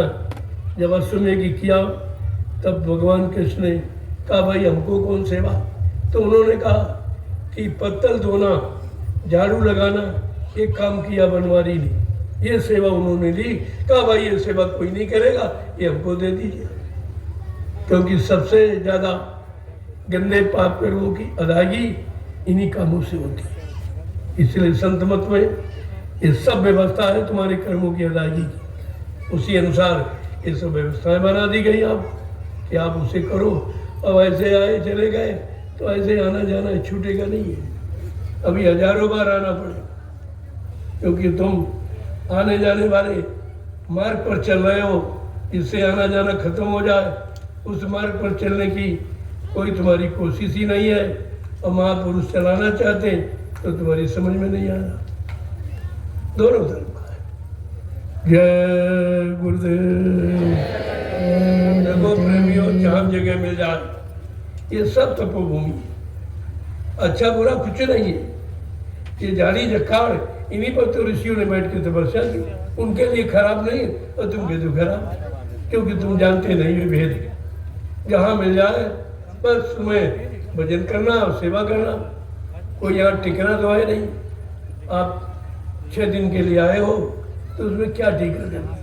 जिंदगी भर अच्छे घर में अच्छे मकानों में और अच्छा भोजन विषय भोगों वाले करते रहे हो, आपको कभी ये सौभाग्य नहीं मिला तपोभूमि पर आने का। आज सौभाग्य मिल गया है तो कोई ना कोई सेवा जरूर करो। नहीं करोगे हमारी कोई गारंटी नहीं, किसी तरह की गारंटी है सेवा करा की।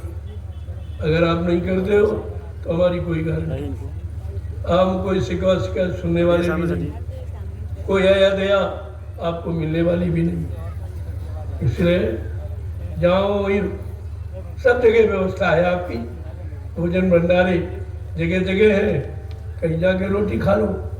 अब जब रोटी खाओगे तुम्हें तो मालूम नहीं है कि रोटी कैसी है, पता नहीं किन किन लोगों ने हमें दिया, कैसी कमाई का है। तो सेवा कर लोगे तो वो गंदगी खत्म हो जाएगी, उतर जाएगी। सेवा से अन्न की गंदगी खत्म हो जाती और किसी चीज से नहीं होती। हाँ, दूसरी चीज है भजन, लेकिन भजन आप कर नहीं सकते। न तुम्हारा मन साथ देता, न तन साथ देता, न इंद्रियां साथ देती, तो भजन तो आप कर ही नहीं सकते। लेकिन सेवा कर सकते, सेवा में कोई खर्चा नहीं। संत महापुरुषों ने कलयुग के जीवों के कर्मों की अदायगी कितना सरल तरीका जिसमें आपको कुछ नहीं लेना। इसलिए कोई ना कोई सेवा जरूर करो। आगे भीड़ आगे ज्यादा तो मिल नहीं पाएगी सेवा। अभी तो कुछ ही लोग आए हैं, धीरे धीरे इतना जनमत यहाँ इकट्ठा हो जाएगा, एक जमीन कम पड़ जाएगी। अभी आप समझ में नहीं आ रहा। अभी तो हर परिवार से एक ही व्यक्ति आया, दो आए, पूरा परिवार तो नहीं आ रहा। और मैंने भी आह्वान भी नहीं किया। जिस दिन आह्वान करूंगा कि एक व्यक्ति को छोड़कर सब लोग आ जाओ, उस दिन यहाँ जमीन कम पड़ जाएगी। इसलिए आपकी सेवाओं से जमीन खरीदी जा रही। जमीन वो नहीं, तपोभूमि खरीदी जा रही। इस तपोभूमि पर ही कोई अच्छा काम आप कर सकते हो। जहाँ तुम रहते हो वो तपोभूमि नहीं, वहाँ भोगों के सिवा तुम कुछ करते ही नहीं। गंदे काम के सिवा और तुम कुछ कर नहीं सकते हो, क्योंकि योग भूमि नहीं है, वो तपोभूमि नहीं है। लेकिन नैमिषारण्य ये तपोभूमि, जहाँ पर आए हो तो कुछ न कुछ तपस्या माने कहीं धूप में, कहीं पानी में, मतलब कहीं भूख सहकर ये सब करो। छोटी मोटी तपस्या है। तपस्या का आधार कुछ न कुछ तो रखा जाता है, लेकिन फिर भी आपकी कितनी व्यवस्था कर दी जा रही। कुछ समय आगे आ रहा जब कोई व्यवस्था नहीं होगी, लेकिन तब तक ऐसे त्यागी तपस्वी इसमें शामिल हो जाएंगे, उनको किसी व्यवस्था की जरूरत ही नहीं। वो स्वयं स्वावलंबी सेल्फ डिपेंड बन के आएंगे अपनी व्यवस्था में। आज मैं उसी व्यवस्था के लिए आपसे प्रार्थना करता हूँ कि आप अपनी व्यवस्था से आओ। अभी से शुरू कर दो तो आगे परेशानी नहीं होगी। अब उससे दो लाभ, एक तो शुद्ध अन्न और शुद्ध मन हो जाएगा। अन्न से मन बिगड़ता, अन्न से मन शुद्ध होता। तो मैंने इसीलिए कहा, क्योंकि आप कहते हो हमारा मन भजन में नहीं लगता, सुमरन में नहीं लगता, ध्यान में नहीं लगता, सत्संग वचन याद नहीं रहते, कोई काम में मन ही नहीं लगता। तो मन आपका शुद्ध कैसे होगा? अन्न से। जैसा खाओ अन्न वैसा बने तन मन। तन मने तन शरीर और मन की शुद्धि अन्न से होती। इसलिए मैंने कहा अपनी व्यवस्था में आओ, अपनी रोटी बनाओ और खाओ और कुछ दो चार लोगों को खिला दो। ये तुम्हारे अन्न की सेवा हो जाएगी। कितना लाभ आपको दिया जाए। लेकिन तुम इतने आराम तलबी हो गए हो, इतने आलसी हो गए हो कि हमारी ये नीति आपको बुरी लगती है। जब तो बाबा जी भंडारे बंद करा रहे, भंडारे बंद नहीं करा रहे, तुम्हारा गंदा खान पान बंद करा रहे, जिससे तुम्हारा मन सुमरन ध्यान भजन में लगने लगे, विषयों की तरफ, भोगों की तरफ कम जावे, तो शरीर की शक्ति सुरक्षित बच जावे। मैंने इसीलिए आदेश किया है। और ये पहले भी जब शुरू में लोग मथुरा जाते थे, कोई भंडारा नहीं, कोई बाजार मार्केट, कोई दुकान नहीं था, कोई टेंट राउटी डेरा नहीं था। अपना मुमजामा ताना और बस जोरे से अपना जो तैयार मतलब यानी भोजन रहता था, चना है, सत्तू है, बाटी बना ली, 8 दिन बाटी खराब नहीं होती। भूख लगी खा लिया और इसके बाद भजन में बैठ गए, और नहीं तो 10 बात प्रेमी मिलकर सत्संग की चर्चा करने लगे, प्रार्थना पाठ करने लगे। अब तो तुम सब भूल गए। निंदा चुगली बुराई में तुम्हारा मन लगता है, क्योंकि तुमने दूषित अन्न खाया है। अब वो अन्न अच्छे काम की तरफ नहीं जा रहा। तब मैंने ये कहा कि अपनी अपनी व्यवस्था में आओ, कम से कम मन तो शुद्ध रखो। और ये बीमारियां क्यों आ रही हैं? शरीर आपका बीमारियों से ग्रसित क्यों है? क्योंकि आप खराब अन्न का प्रयोग करते हैं, इसलिए। तो तमाम चीज़ों से बचाने के लिए मैंने आदेश दिया है कि आप लोग अपनी यानी व्यवस्था में आओ। रहने के लिए मना नहीं है। जमीन बहुत बड़ी, कहीं अपना 4 मीटर मोमजामा यानी टाल लिया और 4 मीटर बिछा के बैठ गए। किसी की जरूरत नहीं है। किसी के कर्म कर्जे को क्यों ला दे, क्यों प्रयोग करते हो? जिसका लिया आप प्रयोग करोगे तो कर्म कर्जा बन जाए, तो आपको देना पड़ेगा। तुम्हारे पास देने के लिए कोई कमाई है नहीं, भजन आपने किया नहीं है, सेवा आपने की नहीं, तो देगे कहाँ से? और चढ़ जाएगा। पहले का इतना चढ़ा और चढ़ाते रहते हो। तो मैंने आपको इनसे मुक्त करने के लिए, कोई किसी का कर्जा न चढ़े, आप हमारी व्यवस्था में आओ। अपना भोजन, जब लाखों चूल्हे मथुरा में जलते थे तो मीडिया पत्रिका बड़ा हैरत में था। एक कैसा समाज है, एक कैसे महापुरुष हैं, जहाँ देखो 1-1 लाख चूल्हे जल रहे हैं। इतना अच्छा लगता और आपको सेवा करने का मौका मिलता था। आप तो खा ही रहे हो, 2-4 लोग आगे कहा आओ भाई तुम भी ले लीजिए, ये तुम्हारे भंडारे की सेवा हो जाएगी। तुमने भंडारा खाया, खिलाना नहीं आते, नहीं खिलाया। तो ये ऐसी व्यवस्था मैंने बना दी कि 10-15 लोग मिल करके अपना बनाओ, जिले के ब्लॉक के जहाँ जैसे हो, और 2-4 लोग और आ जाएं, उनको भी खिला दो। देखो कितनी बढ़िया व्यवस्था, कितना प्रेम तुम्हारे में, कितनी श्रद्धा, कितना सेवा भाव जागता है। फिर आपका भजन सुमरन ध्यान में मन लगेगा। लेकिन आप ये कुछ करोगे नहीं, तो ऐसे खाली आए खाली लौट जाओ, कुछ आपको हल नहीं, कुछ मिलेगा नहीं। और मैंने कहा भाई एक खुरपी रखो अपने पास, एक औजार भी है, इसका कोई लाइसेंस नहीं बनता। खुरपी एक प्लास्टिक की थैली में रखो, झोले में। जब फल खाना हुआ फल काट लिया, सब्जी बनाना हुआ सब्जी काट ली, और मोमजामा लगाना, 4 गड्ढे खोदे, 4 लकड़ी गाड़ी और फट से अपना तान के बैठ गए, मकान बन गया। अरे 6 ही दिन तो आपको रहना है। ये सब मैंने व्यवस्था आपको व्यवस्थित रहने के लिए बताई। और अपना थाली लोटा गिलास, ये सबसे बड़ा ऋषि मुनियों का सबसे शुद्धता का प्रमाण था।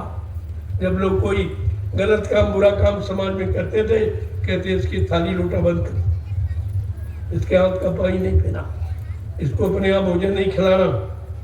ये पहले दंड था, सामाजिक दंड था। अब आज तुम तो दंडे के अधिकारी हो, सब गंदे पात्रों में भोजन करते।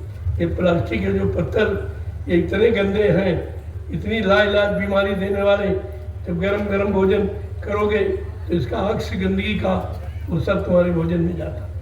तमाम तरह की बीमारियां तो इसी से, पात्र से ही पैदा। इसलिए पात्र जब शुद्ध रखोगे तो तुम्हारे मन की पात्रता शुद्ध हो जाएगी। तो अपने झोले में 4 मीटर मोमजामा ओढ़ने का, 4 मीटर बिछाने का प्लास्टिक हमेशा, कोई वजन भी नहीं, 100 ग्राम मुश्किल से। अपना थाली लोटा गिलास रखो, जहाँ जाओ फट से लोटा निकाला, हैंडपंप से पानी लिया, अपना पी लिया। कितनी शुद्धता। और ये प्लास्टिक के बर्तन, ये शीशियाँ, बोतलें लेते हो, तुम्हें मालूम है ये सबसे गंदी प्लास्टिक के बनाए जाते हैं, और वही तुम पीते खाते हो। बीमारी तुम्हारा घर नहीं छोड़नी, और छोड़ेंगे भी नहीं। जब तक आप नहीं छोड़ेंगे तो बीमारी तुम्हारा घर नहीं छोड़ेगी। इसलिए अब आप जैसे आए हो, अपनी खुरपी निकाली और पूछ लिया भैया ये पुरुषों का शौचालय किधर, महिलाओं का किधर, चले गए अपना दूर, तुम्हारे पास जमीन बहुत है, वैसे मैंने गड्ढे खुदवा दिए, आप अपना गड्ढा खोद लो और रोज जाओ।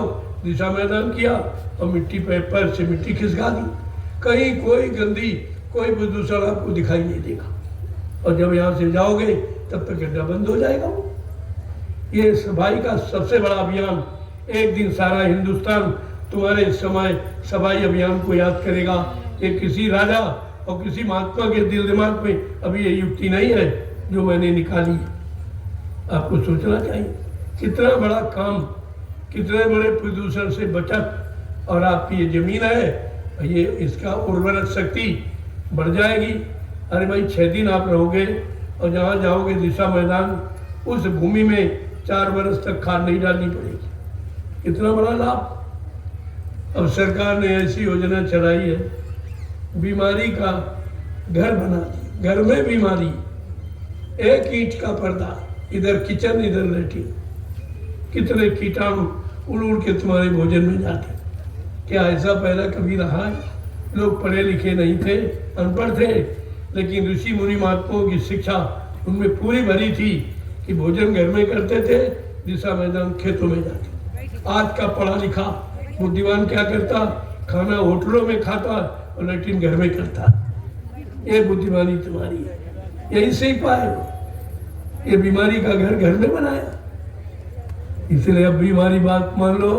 अगर बीमारियों से मुक्त होना चाहते हो, इस व्यवस्था में परिवर्तन करो। ये सब बीमारी इतनी घुस जाएगी, जन जन बीमार हो जाएगा, सारा धर्म तुम्हारा डॉक्टर के घर चला जाएगा, फिर भी आपका स्वास्थ्य अच्छा नहीं होगा। और तुम यहाँ गंदगी लाते हो, हमको भी गंदा कर दो, हमको बीमारियाँ दे जाती हो, तो उसी बीमारी में परेशान। आपकी सेवा नहीं कर पा रहा हूँ, आपसे मिलने जुलने में समय नहीं दे पा रहा हूँ, फिर भी मैं कोशिश करता हूँ। अभी आपको समय दिया और यहाँ भी दे रहा हूँ। जय गुरुदेव। सफाई का पूरा ध्यान रखो। ये सत्संग स्थल है और बगल में पूजा स्थल है। अब वहाँ पर कोई किसी तरह का आवास नहीं बनाना, क्योंकि तुम सफाई रखते नहीं हो। हमें इसीलिए मना करना पड़ता। अगर तुम सफाई रखो तो हम क्यों मना करें? कोई हम मतलब यानी कोई दुर्भाव तुम्हारे से थोड़ी रखते हैं, लेकिन तुम इतनी गंदगी फैलाते हो क्योंकि तुमने गंदा खान पान सदैव किया है, गंदे कर्म किए हैं, लिहाजा गंदगी तुम्हारा स्वभाव बन गया। तो हम अब गंदगी फैलाने देंगे। इसलिए इसमें जो प्रेमी झाड़ू लगाएगा उसको कितना बड़ा लाभ मिलेगा। पूजा स्थल में झाड़ू लगाएगा कितना बड़ा लाभ मिलेगा। अभी आप इस बात को नहीं जानते हो। वो झाड़ू अपने बुरे कर्मों को समेटने भगाने में लगा रहा और तुमको दिखाई दे रहा मैदान साफ करना, क्योंकि ये सत्संग स्थल है और वो पूजा स्थल, दोनों आपके, और दोनों को साफ रखना आपका कर्तव्य है। बहुत जगह है, 13 बीघे पर चले जाओ, वहाँ सारी व्यवस्था आपकी, हैंडपम्प भी लगा है, समर भी लगा है, और कम से कम 20-25 छप्पर वहाँ रखे हैं। आराम से में रहो, एक भंडारा वहाँ लगा दिया जाएगा, आपको भोजन मिल जाएगा, और आवाज़ यहाँ से साउंड की सब जगह जाती है। अब वहाँ चले जाइए, इतनी जगह वहाँ पड़ी है कि मतलब कि जितना मेला आया वो सब वहाँ ठहर जाएगा। इतनी बड़ी जमीन वहाँ होगी, और वहाँ मैदान के लिए सब जंगल खाली पड़ा, कहीं चले जाओ। पहली बात तुम्हारी जमीन इतनी ज़्यादा, वहाँ को जाना आराम से, और यही आप कचर पचर करते रहते। मैंने कहा भाई सड़क पर कोई दुकान मत लगाना। मैंने तुम्हारे लिए अपनी ज़मीन नहीं बोई, तुम्हारे लिए मार्केट निश्चित कर दी कि आप वहाँ लगा लीजिए। मैं तो कोई जमीन का किराया तो मांगता नहीं, लेकिन अगर कुछ आप दोगे तो ये बिजली इसमें आपका खर्च कर दिया जाए, ये आपका सहयोग मान लेगा कि भाई आपने सहयोग किया। वैसे कोई किराया नहीं निश्चित है, लेकिन फिर भी लोग देखे जाते हैं कि भाई हम कर्जा लाद के नहीं जाएंगे, हम बिजली का पानी का दे देंगे, क्योंकि बिजली पानी में खर्च हो रहा। आपका ट्रैक्टर चलेंगे, डीजल फूकेगा, बिजली का बिल आएगा बढ़ के, तो जो तुम हमें सेवा देते हो उसी में से हम दे देंगे, हम काम से लाएंगे। तो तुम्हारी जो सेवा आपने जिस काम में दी वो नहीं लगी, वो तुम्हारे ऊपर खर्च हो गए। तो इसलिए प्रेमी जो है वो देती है कि नहीं नहीं भाई ठीक है, जमीन मिल गई, यही कौन कम है। जमीन का तो कोई भाड़ा किराया नहीं कि कहीं मेले में जाओ आपको जमीन का किराया ले दे, वो सारे किराए। और पहली बात सबसे महत्वपूर्ण है, आपको रोटी का किराया नहीं लिया जाता। इतने भंडारे, कहीं बैठ के वो भोजन कर लीजिए आप, और आप सहूलियत चाहते क्या है? फिर भी आप व्यवस्था बिगाड़ने के चक्कर में, अब प्रशासन आ जाएगा, फिर आपका सामान उठा के फेंक देगा, फिर आपको बुरा लगेगा कि बाबा जी ने हमारा सामान फेंकवा दिया।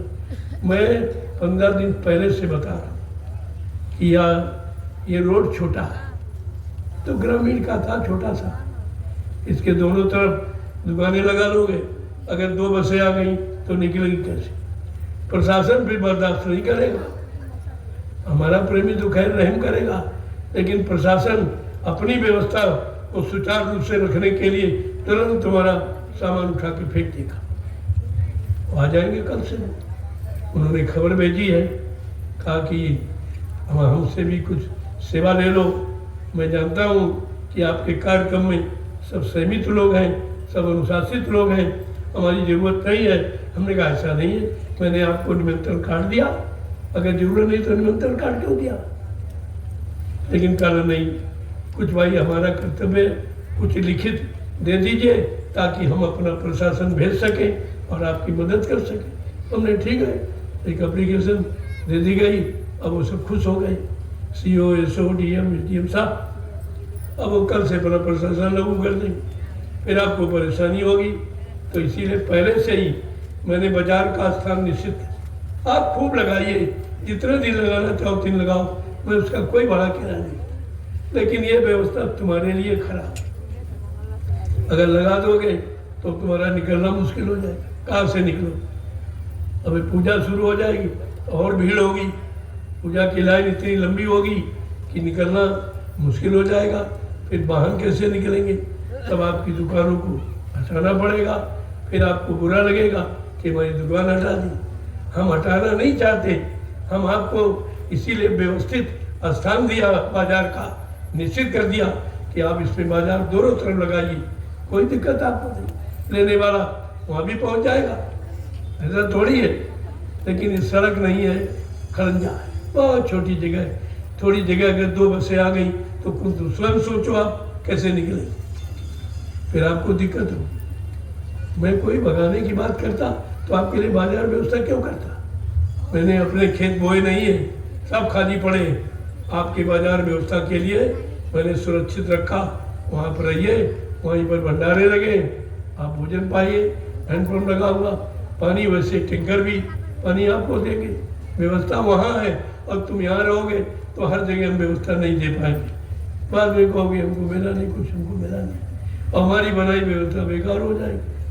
इसलिए सब लोग भाई हमारा सहयोग, हम प्रार्थना रूम में कहें कि आप सहयोग करो, उसका आपको लाभ मिल जाएगा। अरे आपको वस्तु में लाभ चाहिए, वस्तु तुम्हारी वहाँ भी बिक जाएंगी। अगर मान लो हमने कह दिया मन से कि कोई सामान रोड पर पड़ी दुकान से नहीं लेना, कोई प्रेमी जाएगा, कोई नहीं लेगा, फिर आपको और दिक्कत होगी, परेशानी। तो कोई हमें ऐसा कदम न उठाना पड़े जिससे तुम्हारा कोई अहित हो। हम भला करने आए हैं, भला करते रहे। इसलिए आप बाजार व्यवस्था में खुशी से लगाइए, आपके लिए व्यवस्था हमने बनाई है। तो ऐसे तो है बात, व्यवस्था भी आपके लिए, खाने पीने की भंडारे, कहीं बैठे खाओ, कोई पैसा आपसे नहीं मांगेगा। नहीं तो रोटी मिलना बड़ा आज के युग में मुश्किल है, आगे और मुश्किल कि यहाँ रोटी का टुकड़ा बहुत मुश्किल से मिलेगा। इतनी कमी अन्न की हो जाए, अन्न और दवाओं की कमी पड़ेगी, पेड़ों की पत्ती तुम्हें ढूंढे न मिलेगी। ऐसा आएगा तेरे कर्मों का नजारा, और सुनते जाओ स्वदेशा होगा।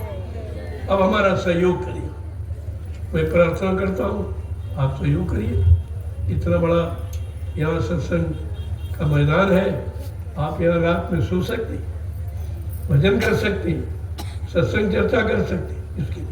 लेकिन आवास बनाना, दुकान बनाने का नहीं, क्योंकि आगे यही प्रांगण, ये मैदान यानी मतलब विद्यालय का एक प्रांगण होगा, महाविद्यालय, जो आसपास या कहीं नहीं किसी जिले में। जय गुरुदेव आध्यात्मिक गुरुकुल हिंदी संस्कृत महाविद्यालय, ग्राम रामशाला, तहसील मिश्रिक, नैमिष क्षेत्र, सीतापुर, उत्तर प्रदेश। इतना बड़ा नाम ये विश्व में पहुंचेगा कि आज इतना बड़ा काम, जबकि यहाँ नैमिष इतना पुराना धर्मस्थल, तमाम मतलब गुरुद्वारे और तमाम धर्मस्थल और तमाम मतलब यानी धर्मशालाएं बनी हैं, लेकिन ये काम कोई नहीं कर जो मैंने ठाना। मैं इस क्षेत्र की शिक्षा को आगे बढ़ाना चाहता हूँ और बच्चों की का विकास हो, आगे वो पढ़े लिखे कुछ काम करें। तो मैं तो आपके काम में लगाऊं, आपके बच्चों को अच्छी शिक्षा मिले, अच्छे बने, मैं उसमें लगाऊं। और तुम अपनी बात नहीं समझ पा रहे, अपनी बात नहीं समझ, तो इस पर आप ध्यान दो। इसमें कोई विरोध की बात नहीं है, क्योंकि अगर भीड़ कर दोगे तो सड़क पर चलना मुश्किल हो जाएगा, दिक्कत हो जाएगी। प्रशासन तो माफ करेगी, फिर वो डंडेबाजी करेगा, सामान उठा के फेंक देगा, फिर आप हम पर दोष लगाओगे बाबा जी ने ऐसा कर। मैं तो पहले ही आपसे कह रहा हूँ, और तुम्हारे लिए मैंने मार्केट भी बना दी, बाजार व्यवस्था कर, फिर आपको दिक्कत क्या? कि वहाँ लोग जाएंगे, वहीं तो सब है, सारे भंडारे वहीं हैं, सारी व्यवस्थाएं वहीं हैं, लेने वाले सब वहीं हैं, लेकिन पता नहीं तुम्हारी बुद्धि नहीं काम करती। मैं तुम्हारा कोई नुकसान थोड़ी कर रहा हूँ, और सबका लाभ है। रिक्शे वाले मतलब यानी दुकानदार सबको यानी इतना काम मिल जाएगा, 1 साल बैठ के रोटी आप खा सकते हो, ये 6 दिन की कमाई। और साल में 3-4 भंडारे, आपको कहीं जाने नहीं है, 3 भंडारे कर लिए तो कई सालों तक आप यानी मतलब प्रयोग करते रहोगे, धन की कमी नहीं होगी। तो बात समझोगे तब तो। क्या मैं और किसी के लिए कर रहा हूँ? तुम्हारे विकास के लिए, तुम्हारे बाल बच्चे नाती पोतों के विकास के लिए। और ये काम सरकार ने भी नहीं सोचा तुम्हारे लिए। और चंदा नोटबुक सब लेता, मैं तो आपसे कुछ नहीं मांगता हूँ, और व्यवस्था दे रहा हूँ, तो आपको व्यवस्था का प्रयोग करना चाहिए। जय गुरुदेव। अब आप लोग चलिए, भंडारों में कुछ व्यवस्था आपको देखनी होगी, कुछ अपना आवाज, तो गर्मी है, कोई आवाज बनाने की जरूरत नहीं है, फिर भी अपना मोम जामा तान लो। देखो लकड़ी यहाँ है, लेकिन अगर अपनी व्यवस्था रखोगे, क्योंकि यहाँ भंडारे 12 महीने चलता है, तब तो आप लकड़ी यहाँ देने आओगे नहीं। इसलिए यहाँ की व्यवस्था के लकड़ी की खत्म कर दोगे तो यहाँ का भंडारा कैसे चले? और 12 महीने चलता, और अभी चल रहा, सबसे ज्यादा खपत अभी वहाँ हो रही। इसलिए थोड़ा कुछ अपना भी खर्च करो, अपनी सेवा लगा दोगे, कुछ परमार्थ आपका बन जाएगा।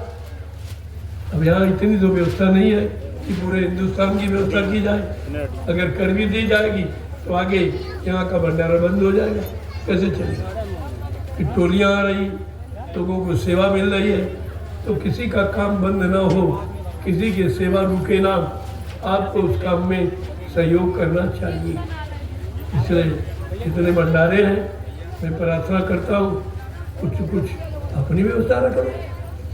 गैस सिलेंडर ले लो, उससे कुछ काम चला लो। यहाँ लकड़ी जो देख रहे हो वो साल भर पूरे साल चलाइए, क्योंकि भंडारा यहाँ बंद नहीं होता, 12 महीनों 300 दिन चलता। तो उसकी व्यवस्था भी सोचो। जैसे अपने भंडारे तुम 4 दिन 6 दिन के लिए आए हो, इतना बहुत सोच रहे हो, लेकिन इस भंडारे के बारे में कुछ भी नहीं सोचते, तो साल भर चलता। ये सब विचारने विषय है। जय गुरुदेव, जय गुरुदेव।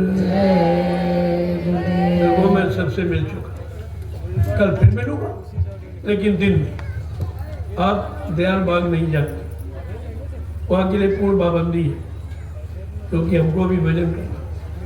12 बरस मैंने भजन कर ही नहीं पाया, आपके लिए रात दिन दौड़ता रहा, रात दिन संदेश देता रहा, मैं समय कहाँ मिला? अब मैं समय देना चाहता, इसलिए मिलने के लिए मैं खुद ही आ जाऊंगा यहीं पर। जैसे आज आ गया ऐसे रोज आ जाऊंगा, आपको जाने की जरूरत नहीं। दूसरी बात, सब प्रेमी चाहते हैं कि हमारे दयाल प्रभु के दयाल बाग का कुछ प्रसाद मिल जाए। तो हम ये जो निरोग, कोई दवा नहीं, कोई कार्बोहाइड्रेट को लगाया नहीं है, उसको बिल्कुल शुद्ध है, और सब प्रेमियों को मिल जाए। अगर तुम बदले में कोई सेवा दोगे, वो बगीचे में लगा दी जाए। जो उसमें खाद डालना है, पानी लगाया जाता है, बिजली का बिल है, आपका उसी में लगा जाए, तो आपको प्रसाद भी मिल गया और जो आपने सेवा दी वो तुम्हारे बगीचे में लगे। क्योंकि अभी मैं और बगीचा लगाना चाहता हूँ, भीड़ बढ़ रही है, मैं चाहता हूँ कि 2-4 बगीचे बड़े बड़े हो जाए और जब प्रेमी आए सबको प्रसाद फल मिल जाए। वैसे ही मूंगफली भी आपकी तैयार, प्रसाद रूप में आप भी ले जाइए।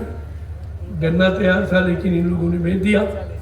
मैंने कहा था भाई गन्ना आप बेचेंगे नहीं, यहाँ पर रस निकालो और सब बड़ी बड़ी बीमारियाँ, ये गन्ना सर्वरोग निवारण है। ये ऐसे गन्ना नहीं है जो खेतों में खड़ा मूल्य खरीद ले, इसमें दया है। इन लोगों ने बेच दिया, मैं बेचना नहीं चाहता था। मैं कहा प्रेमियों को रस पिलाओ, उनकी बीमारी दूर करो, एक दवा का रूप बना दीजिए। आइंदा ये बिक्री की नहीं होगी, यहीं प्रेमियों को प्रसाद रूप में चाहे मूंगफली हो, चाहे तिल हो और चाहे गन्ना आपके प्रसाद के लिए तैयार है, कुछ न कुछ। जय गुरुदेव। इसलिए जो लोग दयाल बाग का प्रसाद लेके यहाँ बैठे हैं आपके लिए, तुमको भगाते हो, ये दुकानदारी करने नहीं आए। जो आप सेवा दोगे वो बगीचे में लगाई जाएगी, उसका इस्तेमाल कहीं और जगह नहीं होगा और सबको प्रसाद मिल जाए, इसलिए यहाँ पर रखा दिया जाता। तुम दुकान समझते हो, तुम अपनी बात क्यों नहीं समझते? ये किस लिए रखवाया गया कि हर प्रेमी को मिल जाए। सब घर ले जाना चाहते हैं या यहाँ खाना चाहते हैं तो ये आपको मिल जाएगा प्रसाद। इसमें कोई किसी तरह की दवा नहीं लगी, बिल्कुल शुद्ध है। और डाल का छुआ जो रोज छूता है वो आपको दिया जाए, ये आपको कहीं नहीं मिलेगा, कहीं नहीं मिलेगा। सब लोग दवाई लगा के जल्दी पका के बेचते हैं, वो बीमारी युक्त है। इसमें कोई दवा नहीं है किसी तरह की, एकदम शुद्धता है। और जो रात में चूता है वो चुआ हुआ और सुबह आपको भिजवा दिया जाता। तो जब यहाँ बैठेंगे नहीं तो सबको मिलेगा कैसे?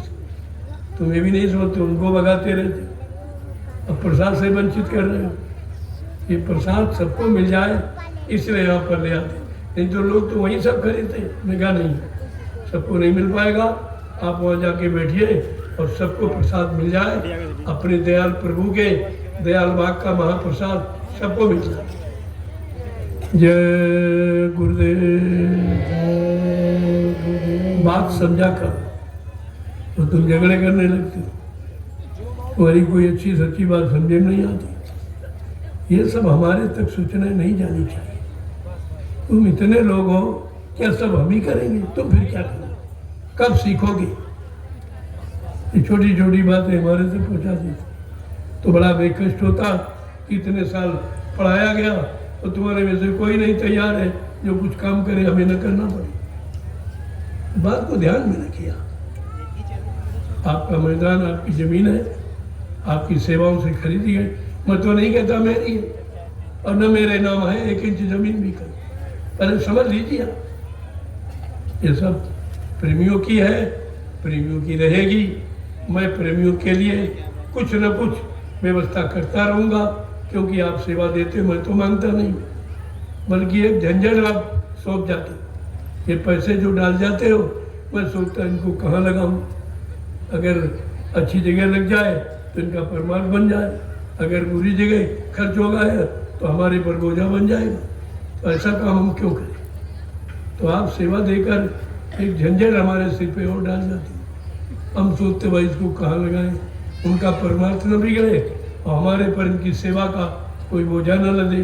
दोनों बातों का ध्यान रखा जाए, ऐसे नहीं है। जय गुरुदेव। जिनको जगह नहीं मिली है सीधे अपना 13 बीघे चले जाओ, वहाँ सब व्यवस्था है। एक भंडारा भेज दो, रोटी वहीं मिल जाएगी आप। और 20 छप्पर है जिसमें हजारों प्रेमी छाया में, यानी धूप बच जाएगी, बरसात बच जाएगी।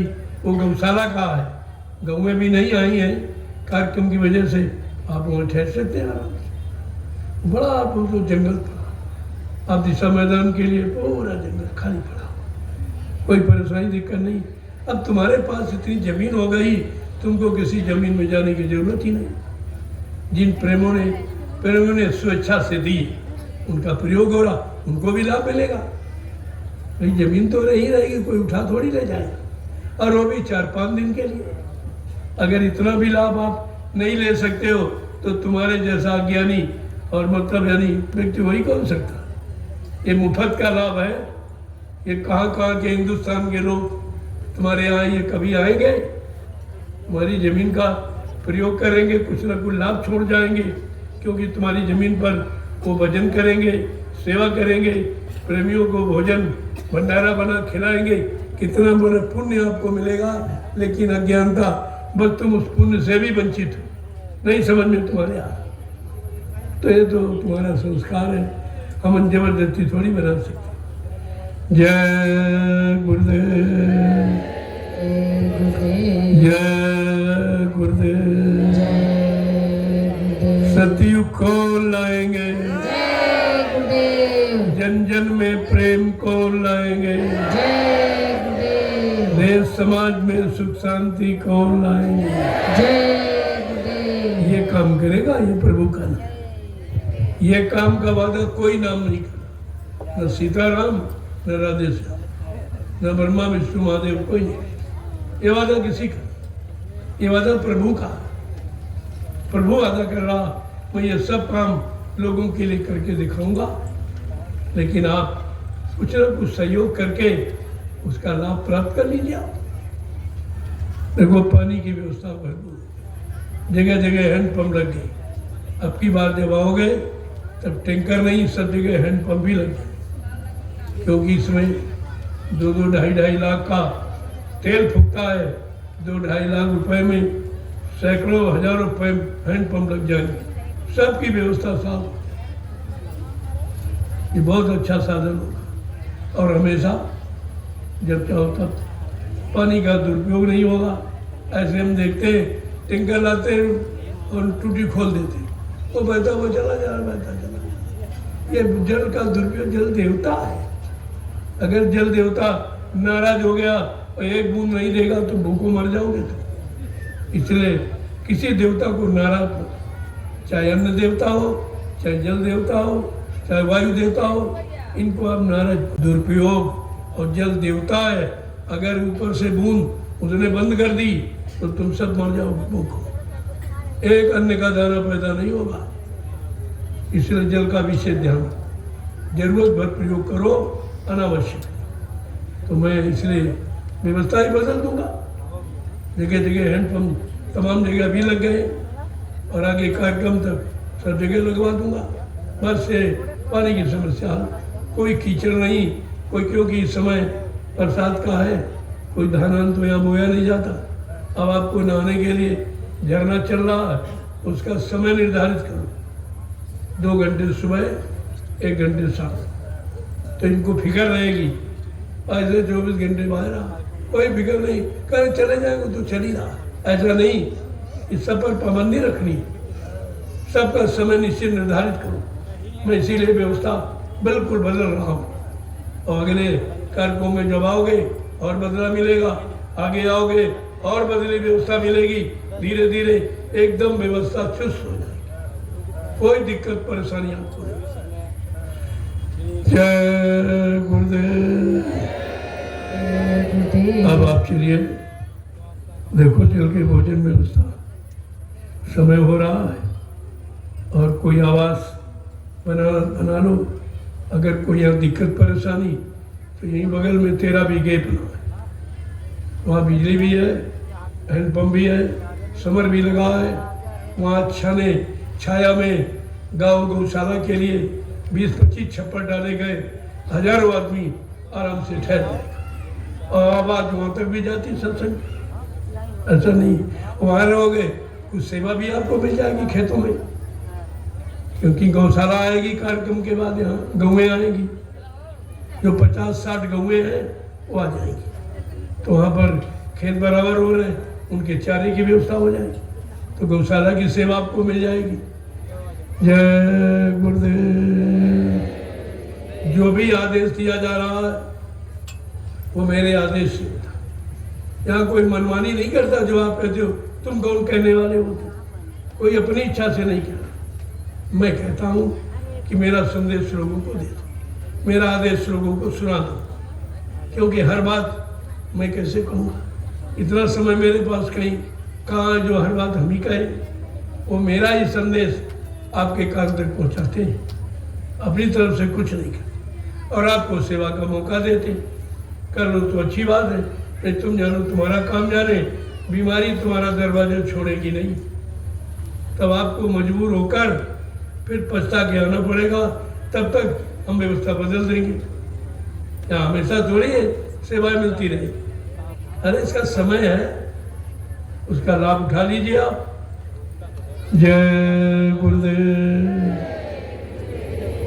अब आपके लिए रघु दयाल बाग में मैंने कुटी बनवाई, बिल्कुल एकांतवास भजन करना चाहता हूँ और आप भी करें। आपसे कहता हूँ कुछ आप करो, कुछ हम करें, हमारी तुम्हारी मेहनत से मालिक की दया हो जाएगी। तो इसलिए मैंने संकल्प लिया वहीं रहने का, भजन करने का और वहीं से आपको दया भी भेजता रहूँगा समय समय पर। इसलिए और उसका मैंने नामांकन किया दयाल बाग शांति निकेतन आश्रम। वो दयाल बाग है शांति निकेतन आश्रम है, इसलिए उसकी मर्यादा का भी ध्यान रखना।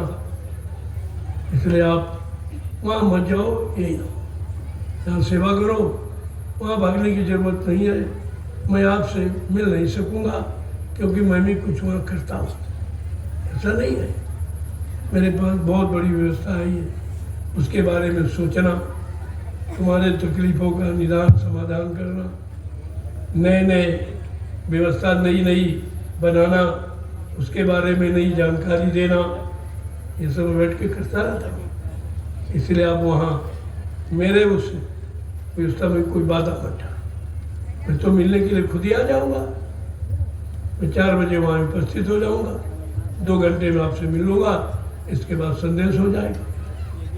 तो आपको तो भगने की जरूरत ही नहीं, सब व्यवस्था तुम्हारी बिल्कुल यानी मतलब सामने तुम्हारे रख दी जाती। जय गुरुदेव।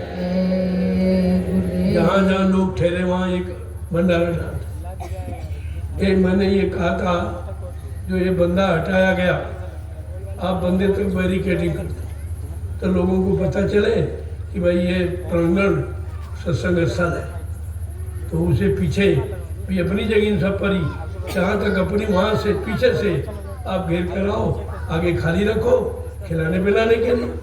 अगर मान लो सत्संग यानी सेवा सत्संगी बढ़ गए तो वहाँ बैठ के 1 घंटे सत्संग सुन लेंगे, 1 घंटे के लिए, बाकी तो तुम्हारी प्रयोग में है ही। अब आप ध्यान नहीं देते हो, यहाँ तक आपने तो भंडारा लगा दिया।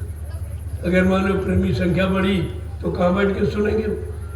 इसलिए मैंने बैरिकेडिंग कराई, लोगों से कहा आप थोड़ा पीछे हो जाओ, पीछे भी तुम्हारी जमीन किसी और की नहीं है, आप वहाँ हो जाइए, इस मैदान को खाली कर दो क्योंकि भारी भीड़ आ रही है, लोग बैठेंगे कहाँ। व्यवस्था तो तुम्हारी या तुम्हारे प्रेमियों की और किसी की तो नहीं। आप सहयोग करोगे अच्छा रहेगा। जय गुरुदेव। अब सड़क को बिल्कुल खाली कर, क्योंकि हमारा रथ आएगा रोज, वो बड़ा है, उसके लिए जगह। जो तार आपने नीचे बांधे थोड़ा ऊंचे कर, ये 14 फुट ऊंचा, बहुत ऊंचा, तो उसमें टच न करें। और मैं रथ से इसीलिए आता हूँ, सबसे मिलते रहता, गाड़ी में तो मिल नहीं, दिखाई नहीं दूंगा। तो मैंने रथ से आना, वहीं से वहाँ भी एक भंडारा बीआईटी का लगा हुआ, झारखंड के प्रेमी वहीं रह रहे हैं, वहाँ सेवा कर रहे हो, और आज से नहीं 1 महीने से बराबर उनके लिए भंडारा वहाँ लगाओ। जहाँ जहाँ प्रेमी वहीं भंडारा। ये आपका जहाँ से मैं निकलता हूँ, ये रोड पे चलता हूँ, वहाँ भंडारे लगे हुए, बगीचे में प्रेमी लगे हुए, सब ठहरे हुए हैं, सबके लिए व्यवस्था है। ये छोटा मोटा काम नहीं है। ग्रामवासियों को चाहिए कि आप इसका लाभ ले लो। ये कहाँ कहाँ के लोग तुम्हारे यहाँ आए हैं, ये तुम्हारी ज़मीन का पर कोई अच्छी छाप छोड़ के जाएंगे, कोई इसको उठा के ले नहीं जाएगा। आपकी तो पड़ी ही है, पड़ी है यार। तो ये सहयोग तो सबसे बड़ा, धरती माँ तो सबकी, और अच्छे काम के लिए धरती बनी, और अच्छा काम और कहीं हो नहीं रहा, यहीं हो रहा। इसलिए अगर ये धरती पर अच्छा काम होगा तो इस धरती पर कोई बुरा कुदरत की तरफ से कोई बुरा नहीं होगा, बचत हो जाएगी, आपकी संभाल हो जाएगी। जय गुरुदेव। अब आप चलिए, चलो अपनी अपनी व्यवस्था में पहुंचो। मैं भी जाके थोड़ा दवा वाली जो आपने बीमारी दी है उसका कुछ जड़ी बूटी दे दूँगा, क्योंकि रोज आपकी सेवा करनी है, इसलिए मैंने कोई भोजन नहीं लिया। सुबह मैंने जामुन का नाश्ता किया, अब आप थोड़ी जामुन ली, थोड़ी कच्ची भिंडी और एक अमरूद, ये नाश्ता। आप सोचो अब थोड़ा भोजन ले ले, इस शरीर को चलाने के लिए कोई हल्का फुल्का थोड़ा सा, बिल्कुल सादा, तब कोई मिर्च मसाला नहीं, कोई तेल घी नहीं, कोई दूध नहीं, ये मैं इस्तेमाल नहीं करता। ये करता होता तो अब बाहर बैठे नहीं होता, हम लोग शरीर जवाब दे देता। और ये माल पुआ खाता तो आवाज़ नहीं निकलती, इतना मोटा हो जाता कि आवाज़ें नहीं निकलती। क्योंकि बहुत सादा मेरा भोजन कोई कर नहीं सकता, इतना सादा, बहुत थोड़ा हल्का सा सीधा, बाकी कोई मसाला नहीं, इसी तरह बहुत अच्छा लगता। तो धीरे धीरे जवान पर जैसा चढ़ा दोगे ये जवान मांग करने लगती। मैंने कोई ऐसी चीज़ जवान पर रखी ही नहीं है तो मांग भी नहीं करती, जो मिल जाता उसी में संतुष्ट हो जाती है।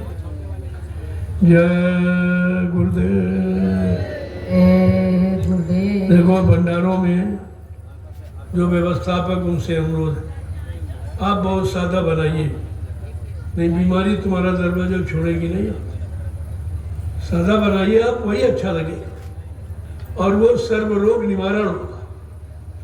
ये मिर्च मसाले ये बीमारी पैदा करने वाले, ये जो पुराना जो तेल आप खरीदते हो तेल नहीं है, पता नहीं क्या क्या डाल के बना देते। इससे जो पथरी अपेंडिक्स, ये जो बीमारी पेट में हो रही है इसी तेल के कारण।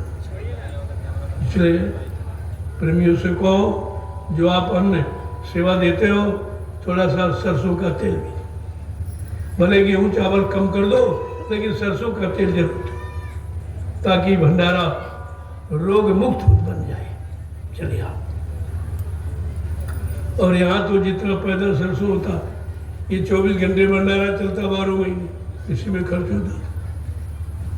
लेकिन यहाँ शुद्ध भोजन, लड्डू बनता बिल्कुल शुद्ध, बाजार का कोई सामान ना हम प्रयोग करते कभी, न कभी किया है, और आपको भी करने के लिए मना करता हूँ, क्योंकि बीमारी बुलाने का कारण यही है। इसलिए तुम्हें खाना पीना होता मैं कोई ना कोई तिथि पर बनवा देता हूँ। पूड़ी बनेगी सरसों तेल की बनेगी, तो चलो 1-2 दिन पूड़ियाँ खा लो इच्छा, और कोई मिठाई था तो भंडारे में दूध है खोया बन गया और तुम्हारा मीठा बन गया। जो खाने की इच्छा तो मैं वो कभी न कभी तो तुम्हारी पूरी करता रहता। इसी तरह अपना खान पान घर में जाके बना लो तो बीमारी तुम्हारे घर से चली जाए। बीमारी केवल भोजन से है। अगर भोजन सही कर लीजिए, दवा खाने की जरूरत है नहीं। दवा तो आप इसीलिए खाते हो जो खराब भोजन करके बीमारी आपने पैदा की है, वो बीमारी जो पैदा हो गई उसको दूर करने की दवा है। अगर भोजन सादा हो जाए तो बीमारी आएगी नहीं, दवा खाने की जरूरत नहीं पड़ेगी आपको। लेकिन बात आप समझते नहीं हो, बीमारियों से जूझ रहे हो, बीमारियों से लड़ रहे हो, ढंग खराब कर रहे हो, लेकिन बात समझ में नहीं आ रही आप। जय गुरुदेव। अब आप लोग चलो।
केबल ऐसे रखो कि बाद में सेटअप के पास उनको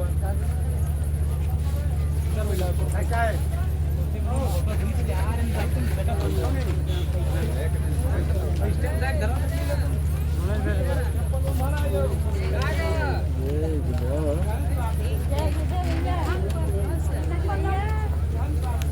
यही कुटिया के पीछे राउटी है। ये ऑडियो निकलेगा